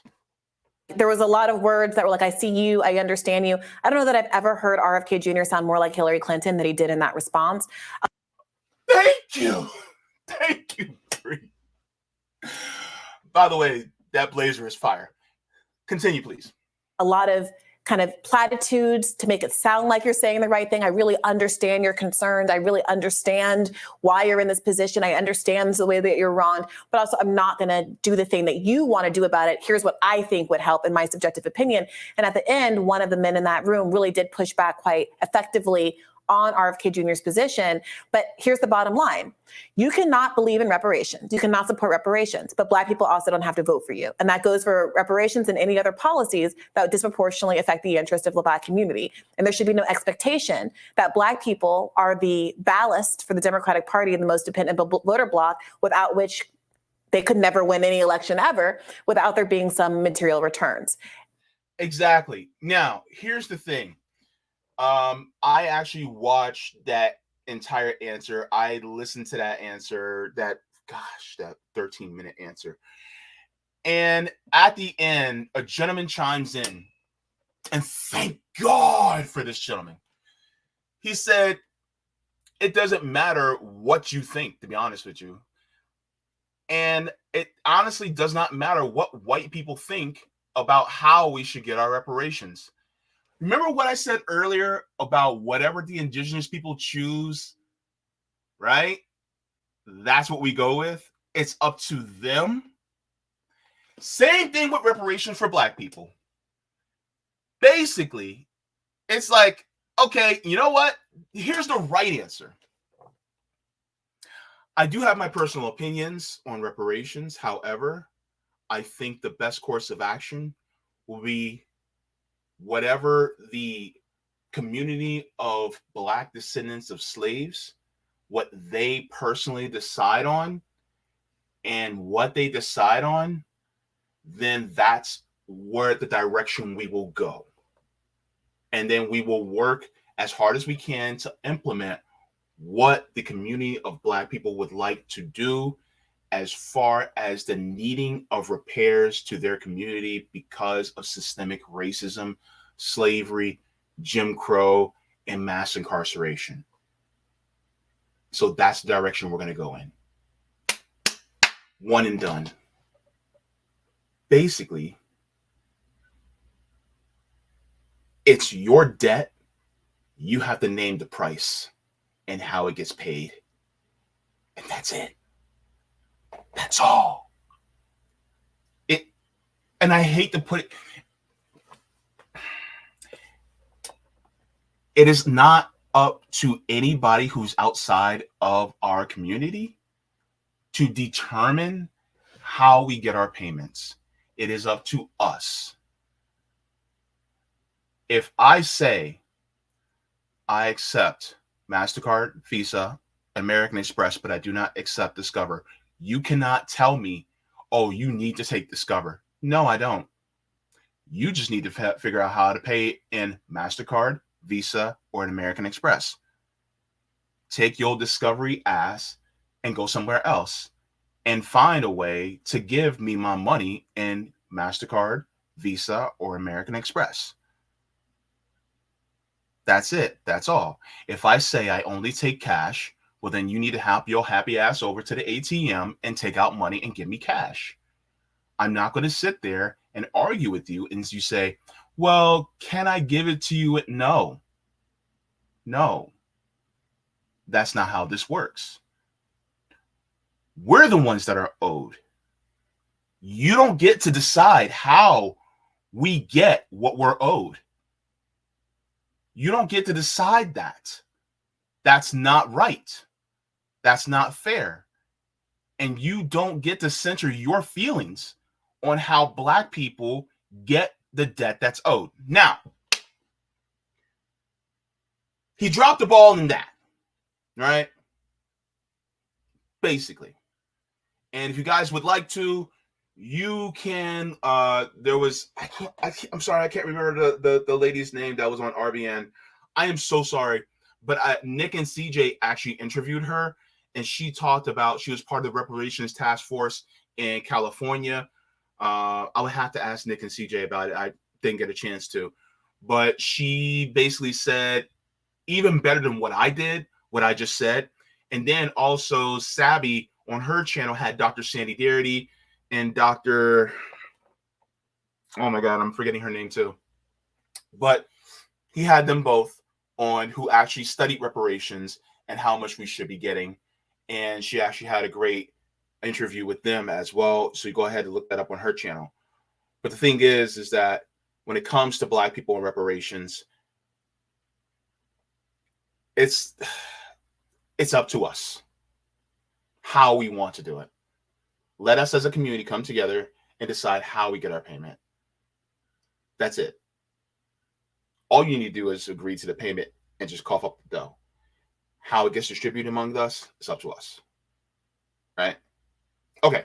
So that's what happened with RFK Jr. regarding that. But here is what happened recently. So RFK Jr. decided to backtrack on something. So first off, I would like to go to this article because this is pretty important into setting things up. And this is regarding police. Let me see. So first, I want to go to RFK Jr.'s website. So in his website, under Heal the Divide, in the second paragraph, actually the third paragraph, it says, in the case of race relations, reconciliation includes repairing the damage caused by centuries of bigotry. Our administration will take racial healing seriously through a program of targeted community repair. Our operating principle is not guilt for the sins of one's ancestors, but rather compassion. We will invoke an authentic desire in all Americans, white and black, liberal and conservative, to improve the condition of our black and native brothers and sisters. He continues, the commitment to respect and unity starts right now in the campaign. In Kennedy's own words, every nation, like every individual, has a darker side and a lighter side. The easiest thing for a politician to do is to appeal to our greed, to our anger, and to our fear, to our xenophobia, to our bigotry, and all the alchemies of tribalism. I will appeal instead to our generosity as people, our goodness, our kindness, and our courage. So that is what he says. That's the end of it all, right? When you go to his priorities. That's it. Now, RFK Jr. basically backtracked on the policy. Let me show.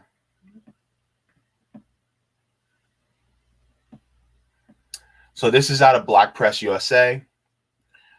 It says, the underdog presidential candidate, RFK Jr., in his pledge to Black America. It says, in one interview with the Black Press of America, Kennedy spoke out about relentless focus on combating environmental racism, ending qualified immunity for law enforcement officers, and addressing the alarming racial disparities within the American medical system. So he says, Robert F. Kennedy Jr. is a member of the illustrious Kennedy dynasty, is making a run for the Democratic presidential nomination, and has declared that he is steadfastly committed to continuing his family's enduring legacy. One of the children of the late Senator Robert Kennedy, who was assassinated during his bid to obtain the Democratic Party candidacy in 1968, Kennedy announced his presidential candidacy earlier this year. Is this a little too? Yes, I need to enlarge it. He says, both father and uncle John F. Kennedy demonstrated a desire for a united and strong America, which he says inspires him. In a one-on-one interview with Black Press of America, Kennedy spoke about his relentless focus on combating environmental racism, ending qualified immunity for law enforcement officers, and addressing alarming racial disparities within the medical system. The 69-year-old District of Columbia candidate says he is championing causes that have plagued marginalized communities for far too long. His mission, he insisted, extends beyond rhetoric, seeking to dismantle systemic barriers and usher in a brighter, more equitable future, particularly for African Americans who have borne the brunt of injustice, including problematic issues of maternal mortality.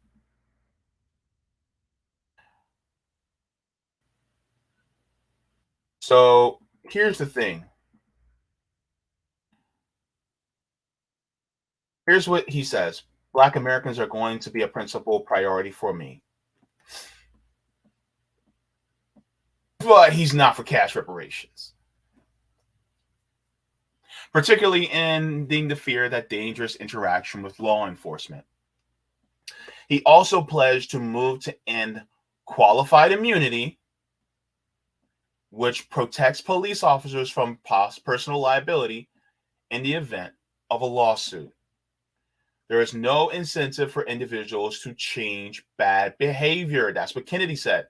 We need systemic changes. We need to remove qualified immunity. This is on the record, which would make it necessary for individuals to consider his liability with each and every action. Every good economic system should incentivize good behavior and punish bad behavior. We need to do that. we need to have that. I'm sorry. Says Kennedy added there is a need for reorganization of police and to understand the mission of protecting and serving instead of being in combat mode when they come into the Black community. So, with that being said, homeboy decided to backtrack. Now, let's get into it. So I'm going to share this. It is not looking good for Robert.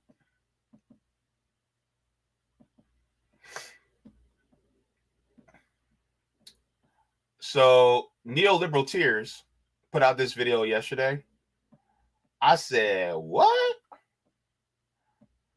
Say it ain't so. Yeah, I don't. Let's listen to what he says and compare it to what he told Black people. On your website, you said you want to remove qualified immunity and transform the police. What does that look like for you to transform the police? Yeah, I don't. If it says on my website that we're going to remove qualified immunity, that's wrong. On your website, it says transform the police. In an interview, you said you wanted to remove. Yeah, I don't. That is an error. We do not. I do not want to. I don't think it's feasible to remove qualified immunity. Okay. I think the police are having a hard enough time hiring people right now, and that a lot of interactions that are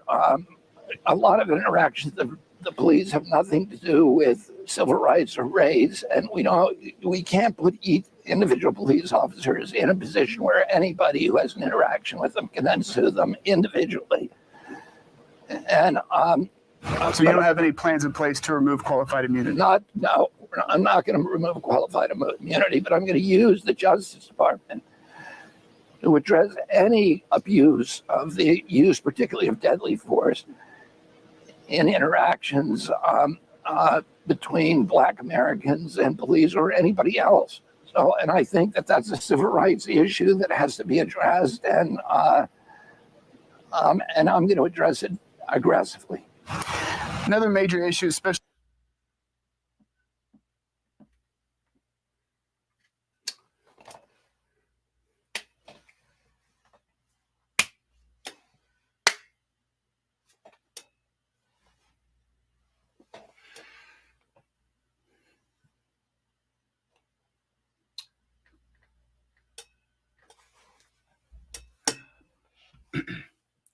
A month ago, he told Black people that he was going to end qualified immunity.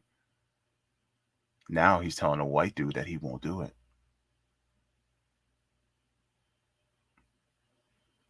There's some inconsistency here. By the way, RFK Jr. was on the record saying that he would end qualified immunity unless it was misreported by Black journalists. Is that what he's saying?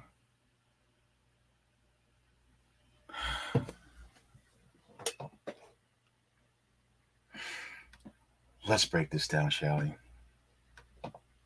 Hi, I'm Jaybe. Welcome to Revolutionary Blackout Network. Let's break this down. Let's go. On your website, you said you want to remove qualified immunity. Now, I didn't see that part on his website, but if it did, then, well, if that's your website, shouldn't you be aware of all the policies that are on your website? Let's continue. And transform the police. What does that look like for you to transform the police? Yeah, I don't. If it says on my website that we're going to remove qualified immunity, that's wrong. He asked him. He didn't ask them if he believed in ending qualified immunity. He asked the question of what would it look like to transform the police? That's what he asked him. But RFK Jr. is like, no, I don't want to end it.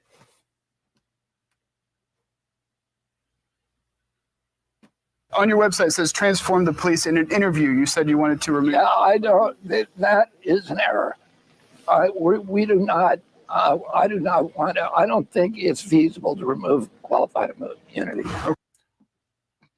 So you don't want police to be held accountable? Because that's honestly what ending qualified immunity would mean. Qualified immunity basically means when a police officer commits a crime against a citizen, they are protected by law from any type of lawsuits. The city or municipalities protected by any law and lawsuits, as well as a police officer. And if you're protected so that no matter what you do, you can do it with impunity, that means there's no punishment for you for whatever you do. Meaning, if there's no consequence, that means you can do whatever the fuck you want. Which, we as Black people, we know that's what they do. So taking that safeguard away means that police would literally have to be careful. Careful. So my thing is, why are you against that? You were right when you spoke to the Black journalists. But then you did a woohoo 180 and said, no. Why would I want to hold police officers accountable? That's silly. Ew, no. That's woke shit. Preserving the lives of Black people so that they can actually survive a police encounter. What's that? Let's continue. Okay. I think the police are having a hard enough time hiring people right now. Good! Yes! Good! God damn it, hell yeah! Thank God they're having a hard enough time. I want it to be damn near impossible. Defund their asses. Absolutely. Good. Because they do not promote public safety. Why in the fuck are we still arguing this shit? I'm sorry, the spirit of CJ is upon me right now. But why are we getting upset about, oh my God, the police, they can't hire, even though they literally get billions of dollars a year? To do what? To shoot us in the back? To create Cop City? To go to Israel, get trained by the IDF? And to murder us in the streets? For nothing? Does George Floyd ring a bell to you? My God! Are you serious right now? I thought the answers on Jimmy Dore to Palestinians was atrocious. This is just as atrocious to me. Like, what in the hell, man?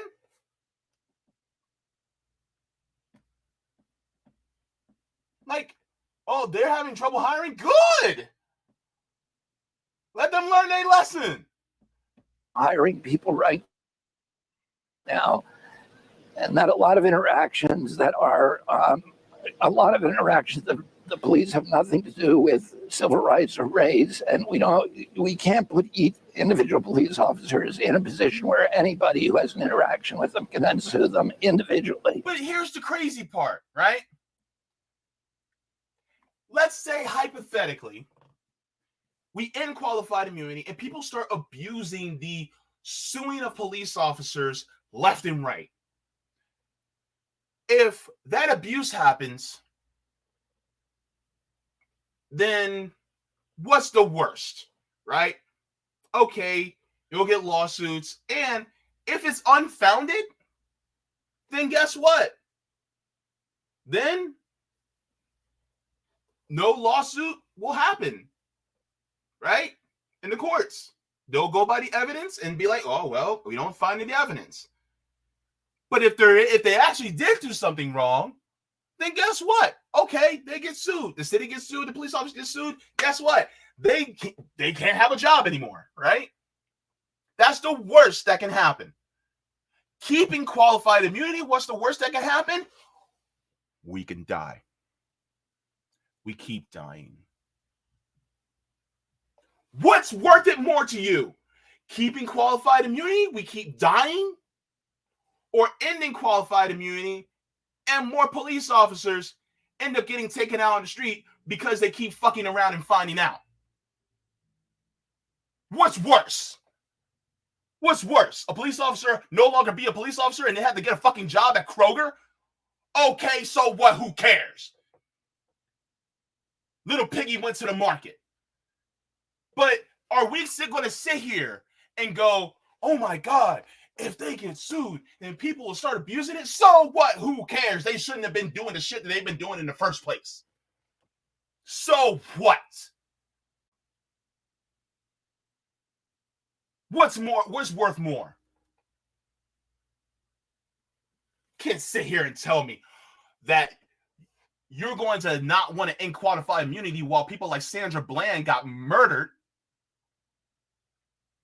while people like Breonna Taylor got shot to death in her bed, and you don't want to end qualified immunity? And the crazy part is that you backtracked on it only a month later?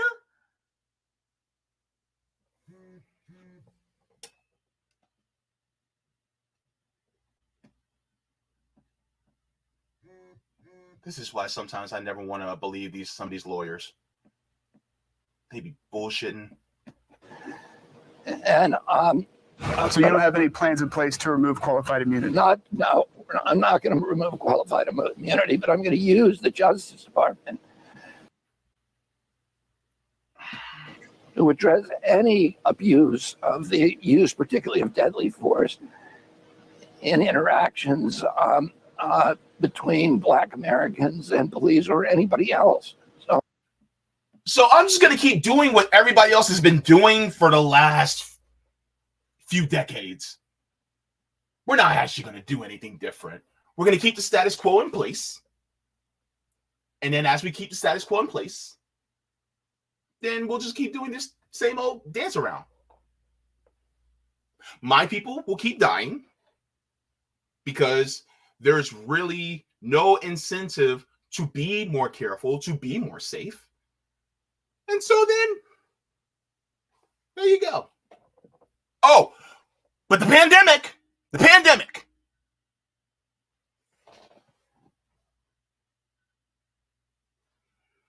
See, this is why channels like RBN are so important. Because you can sit here and be like, oh, well, that's a fair answer.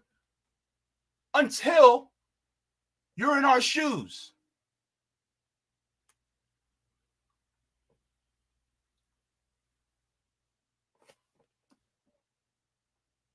Look, he said he was going to do it. He said he literally told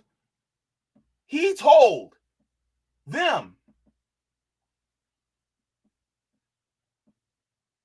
He said, we need systemic changes. We need to remove qualified immunity, which would make it necessary for an individual to consider his liability with every interaction. Every good economic system should incentivize good behavior and punish bad behavior. We need to have that. That's what they said on Black Press USA. Were they lying? Did they misrepresent what you just said?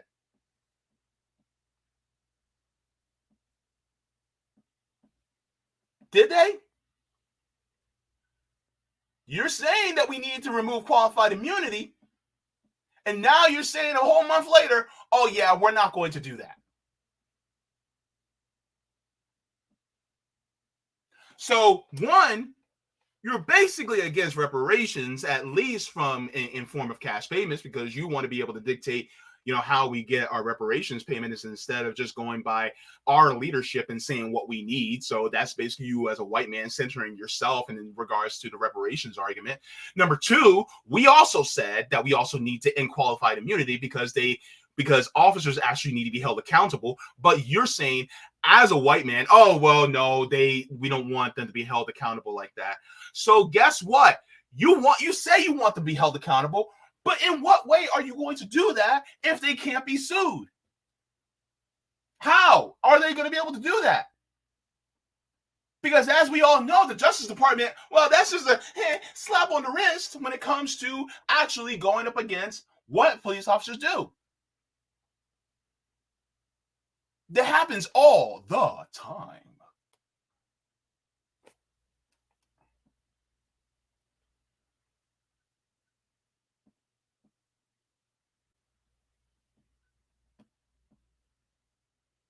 This is why I said it's qualified stupidity. Because if you're trying to get the black vote, especially millennials, black millennials, and black Gen Z, who sat through 2020 and saw between the years of 2015 and 2020, we have been in the streets. Even when people haven't been paying attention, we've been in the streets talking about what the police officers have been doing. We have been saying and screaming at the top of our lungs, at least in qualified immunity. And now you're saying, oh, I want your vote. You sat up there in a black barbershop in New York and you were like, well, I think we should just give you guys reparations based on these different things and what I think that it should be done. And then you interview black journalists, you tell them you want to end qualified immunity, then you turn around and you sit there and you say you don't want to end qualified immunity. Why should black people ever trust you?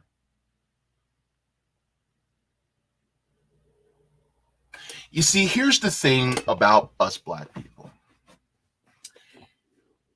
We are not our grandparents and we are not our parents. We don't have fond memories of your father and we don't have fond memories of your or your uncle. We don't. So you can try to woo us all you can, but we watch keenly at how you operate when it comes to black issues. And if you're not going to stand there in solidarity with us, I don't care how much you reference your father and your uncle, you ain't getting shit from us. Black people are tired. We're exhausted. We have been a second class ever since we came to this continent, ever since we were stolen. So you can talk about your uncle and your father all you want. But those days of seeing Kennedys as a dynasty are long gone. And black people are waking up. We're done. We're done with this. This is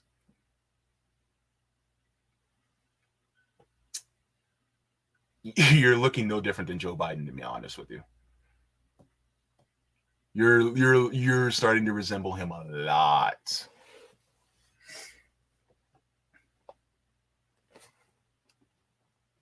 You're resembling him.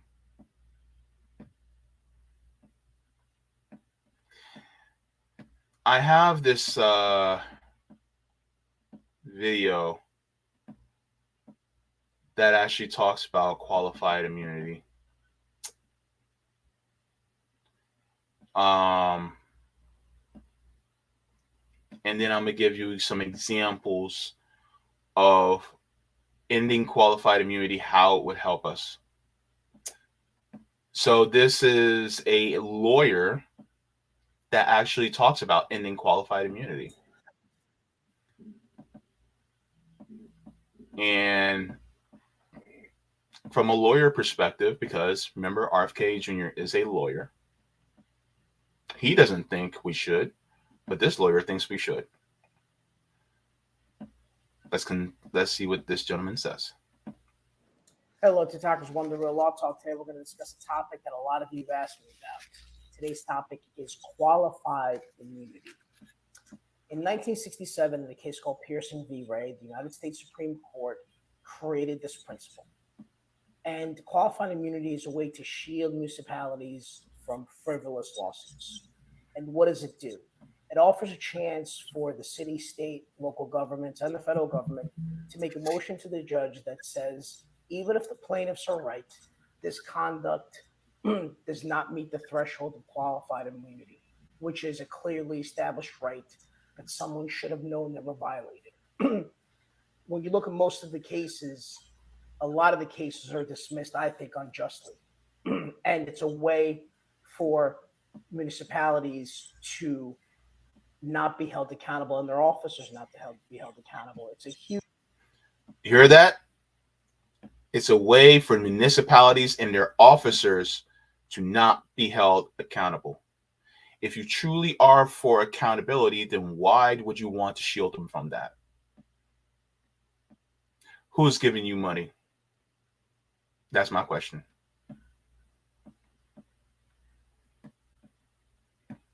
Huge issue. And it is a concept that I think needs to be eliminated. There are already protections in the law when suing a municipality. For example, before you sue New York City, we have to give New York City notice. Then we have to do what's called a 50H hearing. You have to go and be deposed as the plaintiff, tell the city what happened. So they get advance notice before you can even file the lawsuit. A regular person, if I sue you, I don't have to do that. I simply sue you in court. Then after I do that hearing, then I get to file suit. But these are the types of protections that municipalities have. And I don't think that qualified immunity is something that is right to have them have this extra cudgel to have cases dismissed. The municipal actors, the state actors should be held accountable by the same standards that citizens are. And that's what law. Yep. Exactly. And so let's go here. I'm going to share the least egregious one first. Wait, do I have it? Yeah, I have it. It's further up.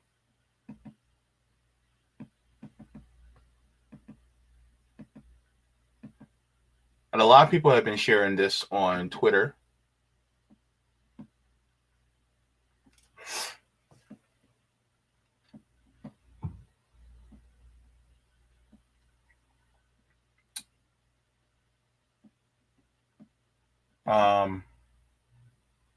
Let me see. Let me actually do this first.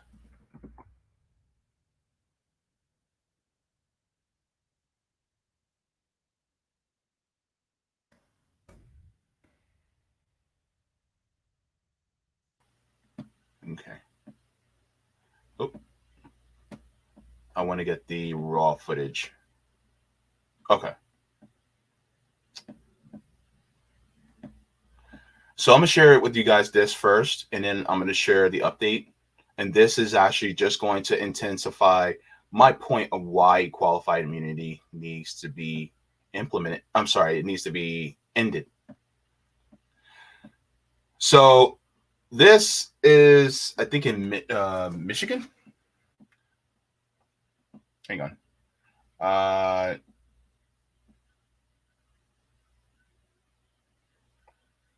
Yeah, this is a 12-year-old, by the way. And he's being arrested by or being detained by police for just taking out the trash.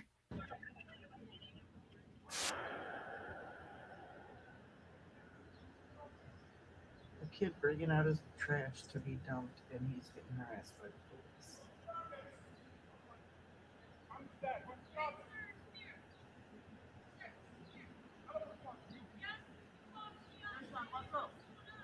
He was taking out his trash, yo.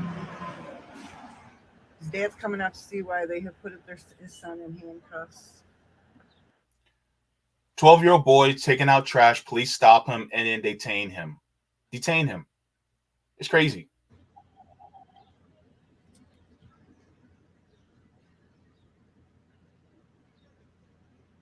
And that's his father.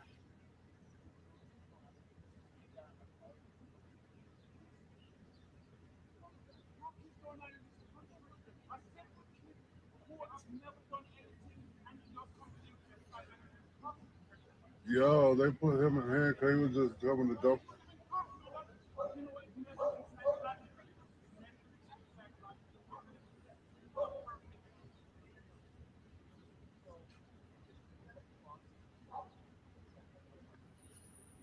One eternity later.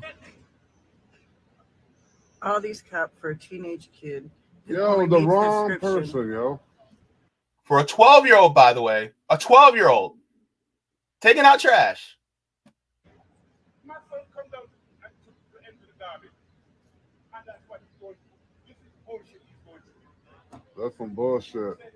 He right, though. He got a right to speak.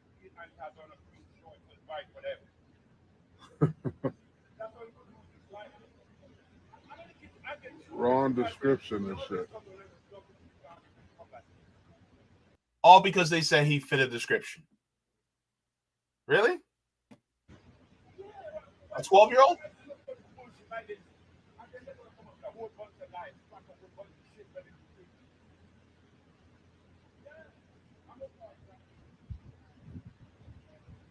They done arrested him, brought the canine down here. Now they've arrested the young boy, but then traumatized him. All these cops put him in a cop car. Ending qualified immunity means that we'd be able to sue for stress and damages and emotional distress and all that. But no, we can't do that. Now they about to tell lies.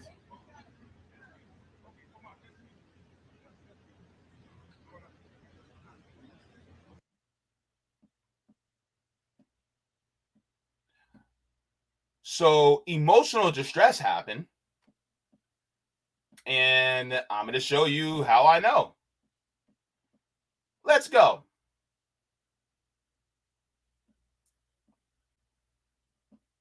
Because he was emotionally distressed. I would have been too. 12-year-old handcuffed, doesn't want to leave house. A mistake. So basically it says, this is in Lansing, Michigan. It says police in Lansing are facing criticism for handcuffing a 12-year-old who was taking out the trash to a dumpster outside of his residence. So, yeah.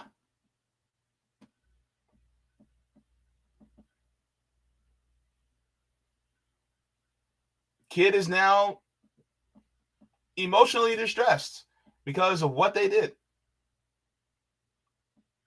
How many of us are emotionally distressed because of what police do? And yet, because of them and their idiocy or being trigger happy, we can't sue? We can't sue for that? Or we can't sue for wrongful death? So that's what ending qualified immunity would allow us to do. To hold them accountable. Now,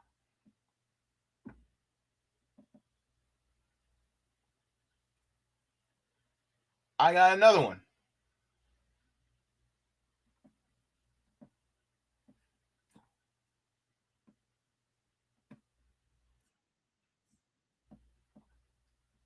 This is crazy.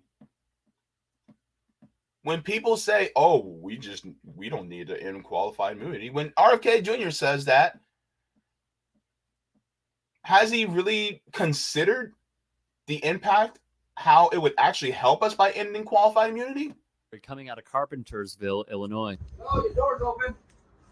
Oh yeah, sir. I don't feel comfortable opening this door without my parents here, sir. Who are you? I'm my son. My mom's You're son. you're my Yeah. son. No, What's your I'm name? my mom's son. Where's your That's mom my at? mom. My mom's not here, sir. What's your name? I don't even feel comfortable. How old are you? First of all, they don't need to be asking all that information. And unfortunately, because he's just a kid, he doesn't know that he does not have to answer any of their questions. He's in his private residence. He's there. They have no warrant out for anything to enter the home. So therefore, there's no reason that he should actually be answering any of their questions. In fact, if the parent's not there, he's underage, they do not need to do that. But here's the thing that a lot of people don't realize. When police officers see a young person of the age of 18, they automatically think that we're adults. Tamir Rice comes to mind because they actually said that Tamir Rice was a grown-ass man, even though Tamir Rice was only 12. So, yeah.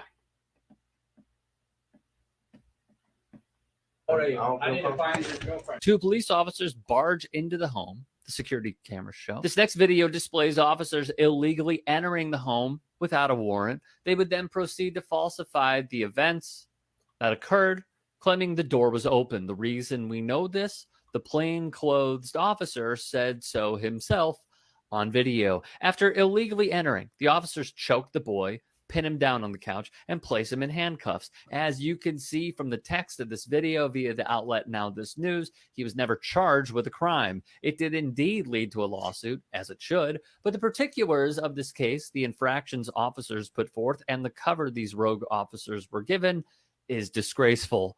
Via the Washington Post, a young girl was missing, police said, and they suspected she was hiding out at her friend's home in Carpentersville, Illinois. Officers showed up at the 16-year-old boy's home twice to look for her each time when his parents weren't home. On the second visit, the situation escalated into illegal territory, the boy's attorney said.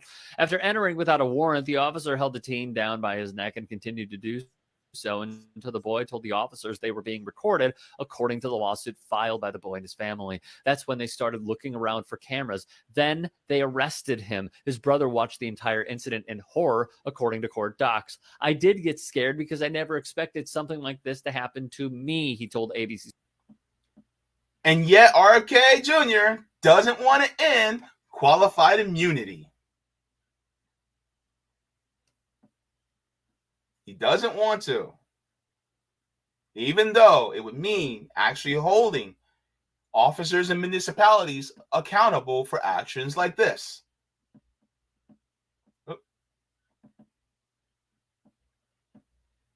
In Chicago. As the officer's partner searches upstairs, there's more grabbing and pushing. Twice the officer grabs the boy's neck and then he throws him on the couch again. The missing girl is not at the home, but the officers handcuff and arrest the boy whose mother is at work. It was an illegal search of this home, said Keenan Salter, attorney for the family. It was an illegal seizure of that minor, and ultimately it was a false arrest. Video shows the officer had opened the unlocked door himself. The family is now suing, alleging police had no warrant and no probable cause. But qualified immunity would mean that that lawsuit wouldn't go through. Even though they violated civil liberties and they violated the law, which they are supposed to uphold. They're supposed to uphold the law, and yet they violate it. But they can't be reprimanded civilly for things like that? While the police were searching the house, the detained teen's brother called their mother at work crying. Violet Hernandez spoke to the officers and asked them why they were in her home. According to the suit, she told the officers they didn't have a warrant. At that point, Hernandez said the officer hung up the phone. By the time Hernandez got home, the officers were gone, but they returned to the house the next day, again when Hernandez wasn't there. That's when the physical confrontation occurred, the family attorney says. The cops reportedly searched the home a day earlier looking for the girl who was believed to have run away from her home. The family admitted that she did come to their home and was put in an Uber by the teen and ended up back at her home that very afternoon. After a disciplinary investigation into the actions of two officers who were seen on video entering a home without a warrant and choking a boy inside, the ending was this. They didn't find substantiated evidence of misconduct, which just... Of course! Of course, because the thin blue line backs each other.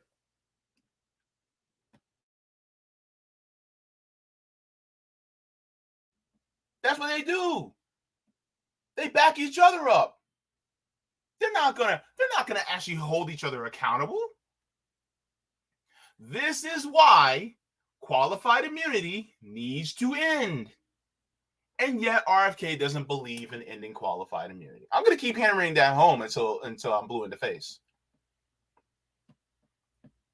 This goes to show, per 538, there's no evidence that substantially more police officers are facing charges despite an uptick in protests against the use of excessive force by police. Many major cities continue to pay out millions of dollars each year to settle lawsuits against police officers, too, often without firing officers who have been repeatedly sued. So even though police misconduct has drawn greater national attention. And then a lot of times what they'll do is they'll take the police officer and they'll just move them over to another station or precinct. That's it. And they'll be able to stay, they'll be able to keep being a police officer.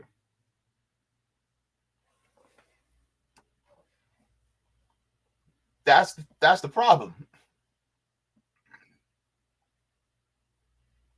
And so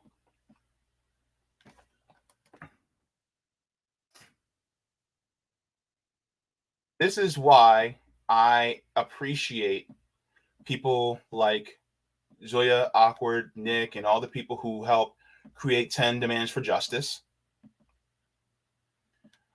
What is one of the demands? Hold.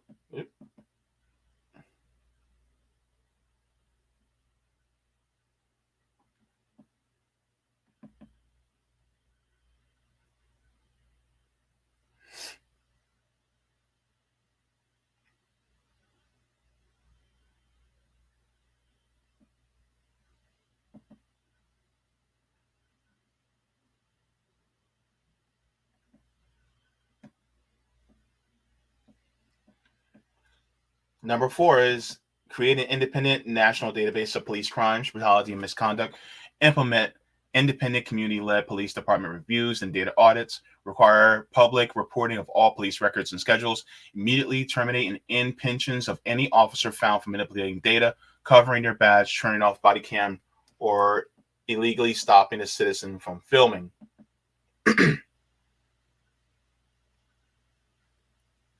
And the thing is that excuse me, these are important. Ending qualified immunity would be part of these steps on the road to abolition. The problem is they don't want to do that. Because ultimately, who does it actually help? It doesn't help us. The police only protect property of the people at the top.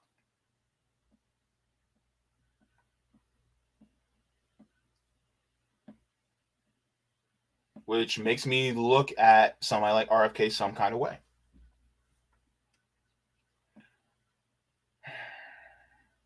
So yeah, that's what he did. He reversed. He put the car in reverse and backtracked. When people flip-flop like that, that tells you who they are. He doesn't want to end qualified immunity that will hold police officers and municipalities accountable. What makes you think he's going to do the same thing for the CIA or the FBI?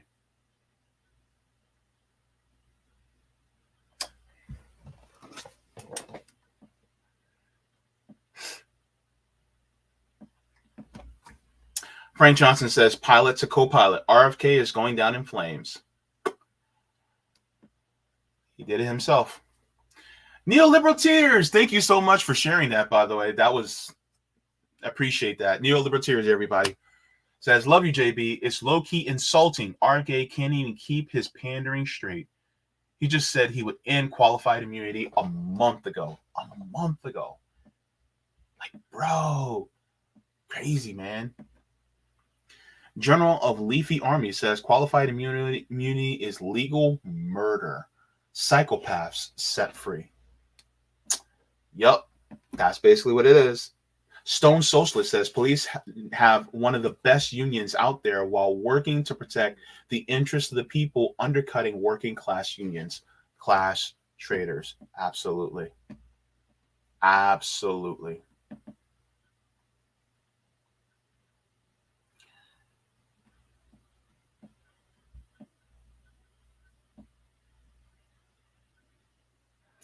Outside Steeler fan says, I wouldn't have that crap. Neither. Thomas White says RFK Jr. is supporter of... So, of course, he'll support pigs. What the state of Israel is doing against Palestinians is akin to genocide.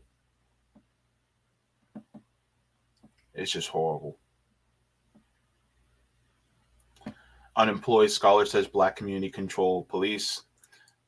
I'd say we continue to defund them, abolish them as we know, and then create a public safety apparatus that actually is made for and by the people instead of by and for the oligarchs.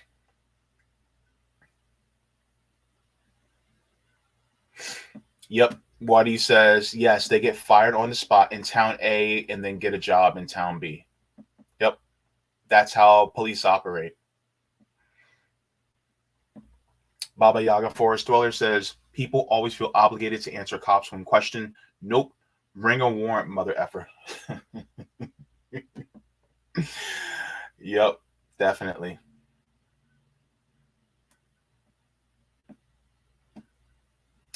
Focus Within says they need to lose terms like sergeant and lieutenant and use supervisor and manager instead. It sounds like the police are at war with the people.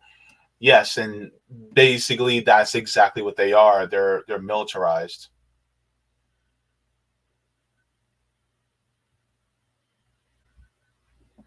Ooh.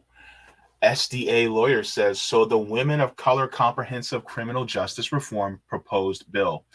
We need prosecutors accountable. They are the ones who allow the corruption. Yes, prosecutors as well. They also need to be held accountable too, because they are in bed with the police.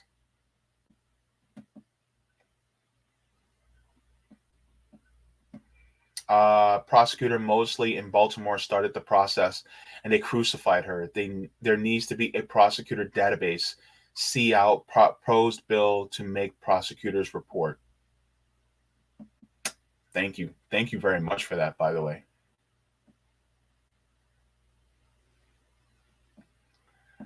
Thomas says fascism isn't coming when Donald Trump gets elected. Fascism is already here.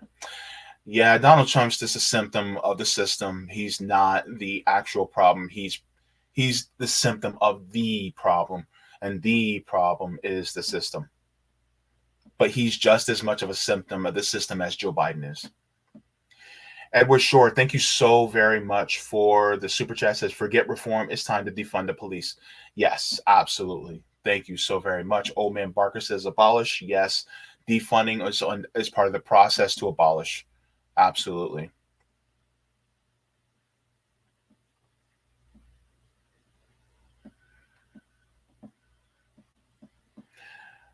Let me check on the Rock. Okay. Let me go to Rock Fan really quick, and then I can do my house cleaning. House cleaning. Okay. Let me see. All right. So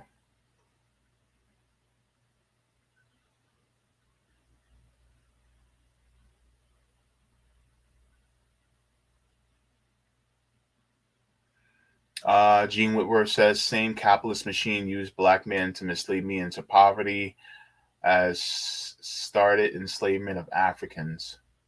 What? Reparations by race.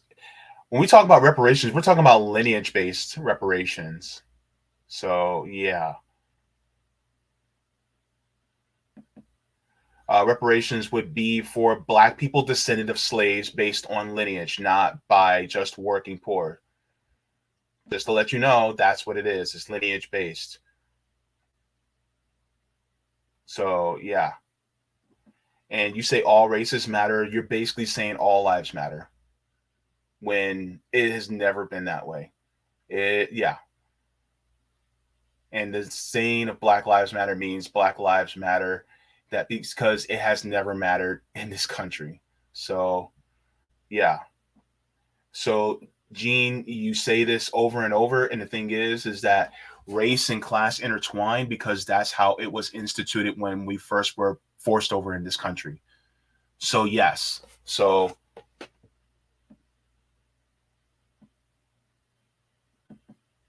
yeah. Please understand that while you're coming on to a Black Leftist Network, Gene. Thanks for the tip, Rockfin Roger. It says Matthew Hoffa streams out of his Harlem barbershop and talks mostly with rappers who are big fan of the 80s, 90s, and 2000s. RFK was offering business loans to our community. How you're going to owe me money, but then loan me money on money you owe me, right? What Democrats do is very insidious when it comes to shopping for Black votes.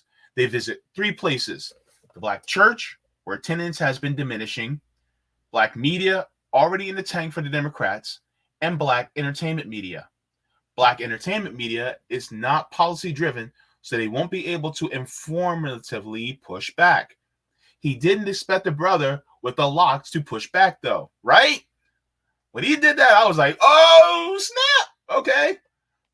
People representative democracy has proven to be an abject failure.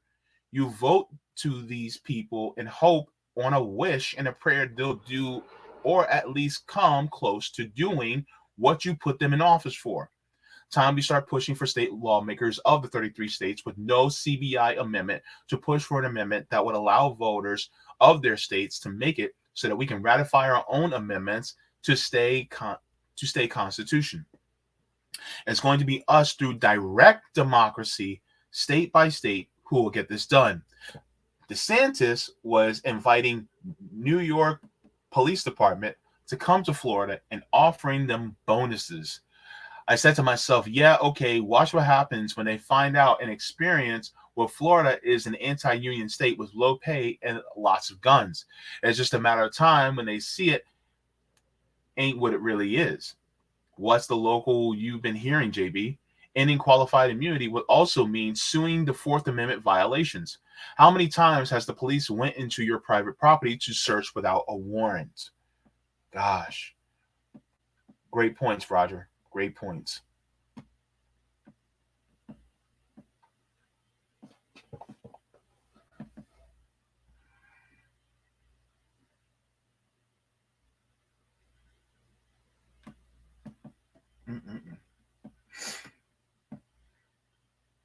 So, yeah, as far as I'm concerned,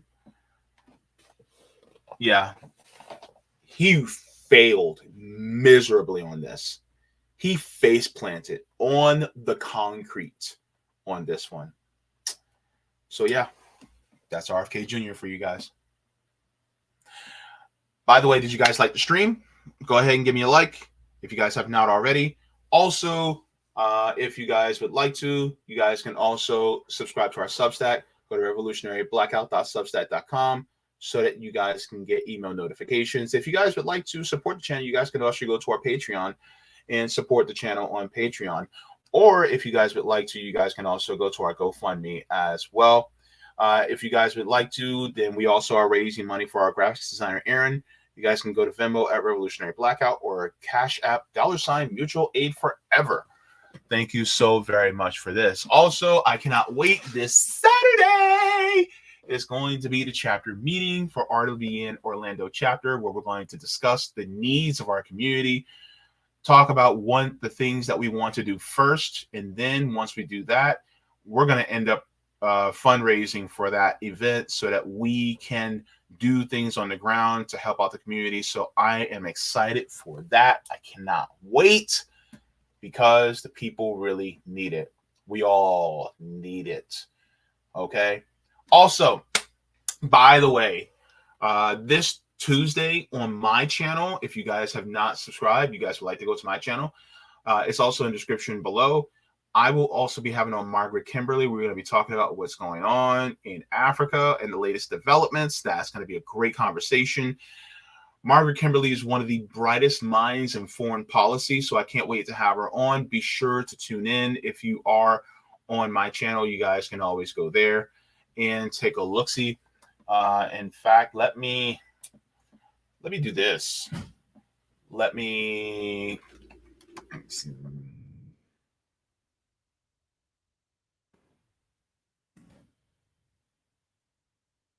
So you guys can go to my channel, and if you guys would like to, you guys can go ahead and subscribe there if you like, and stay tuned for that.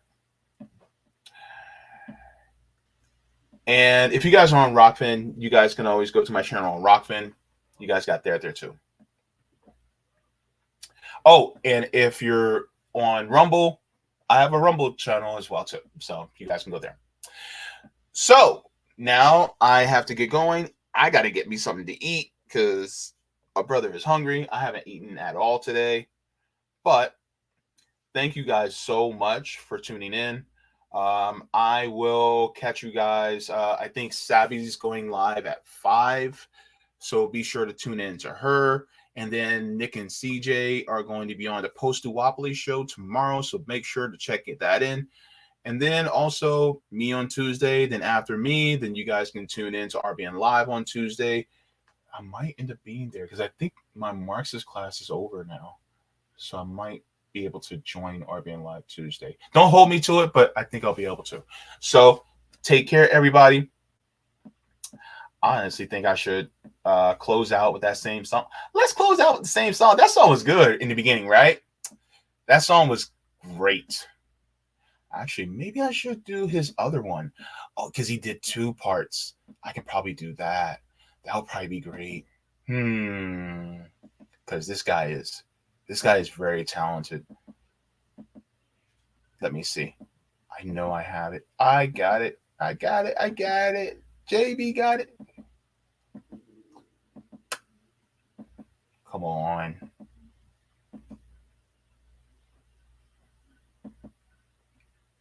Ah, yes.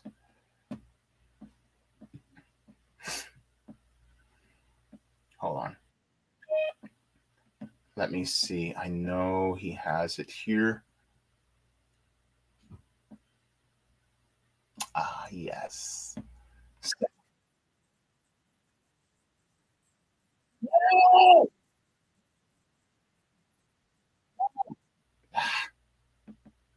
Hold on.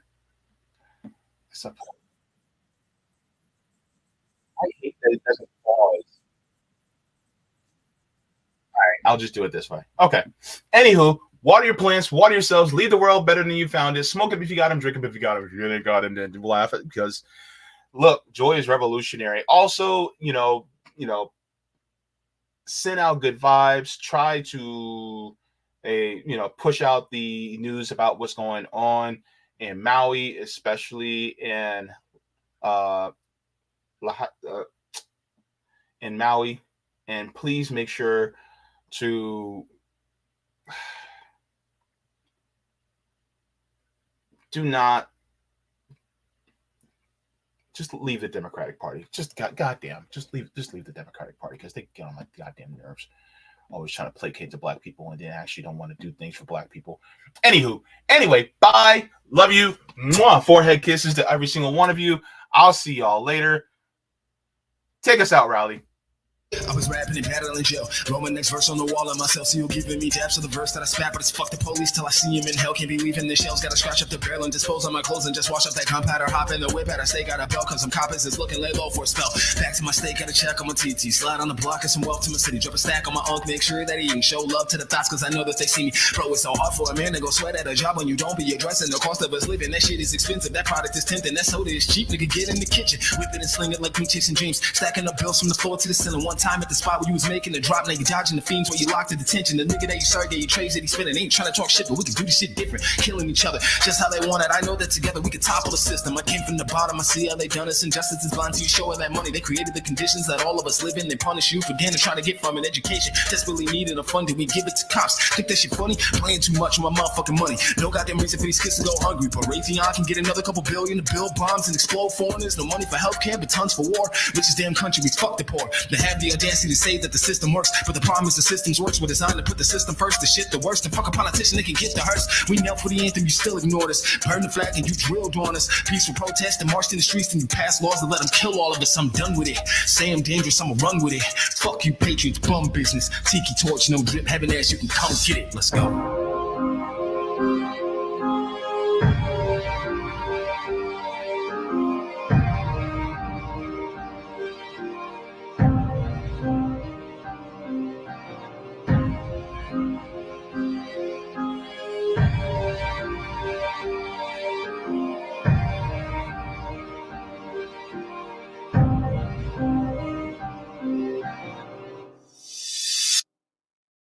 No pretext, I keep that thing on me and we seize the damn means, cause nobody should be homeless. We gon' rock, we gon' fight, revolution what we wanted, and we ain't gon' stop the pressure till we take back what they owe us. I'm like under no pretext, I keep that thing on me and we seize the damn means, cause nobody should be homeless. We gon' rock, we gon' fight, revolution what we wanted, and we ain't gon' stop the pressure till we take back what they owe us.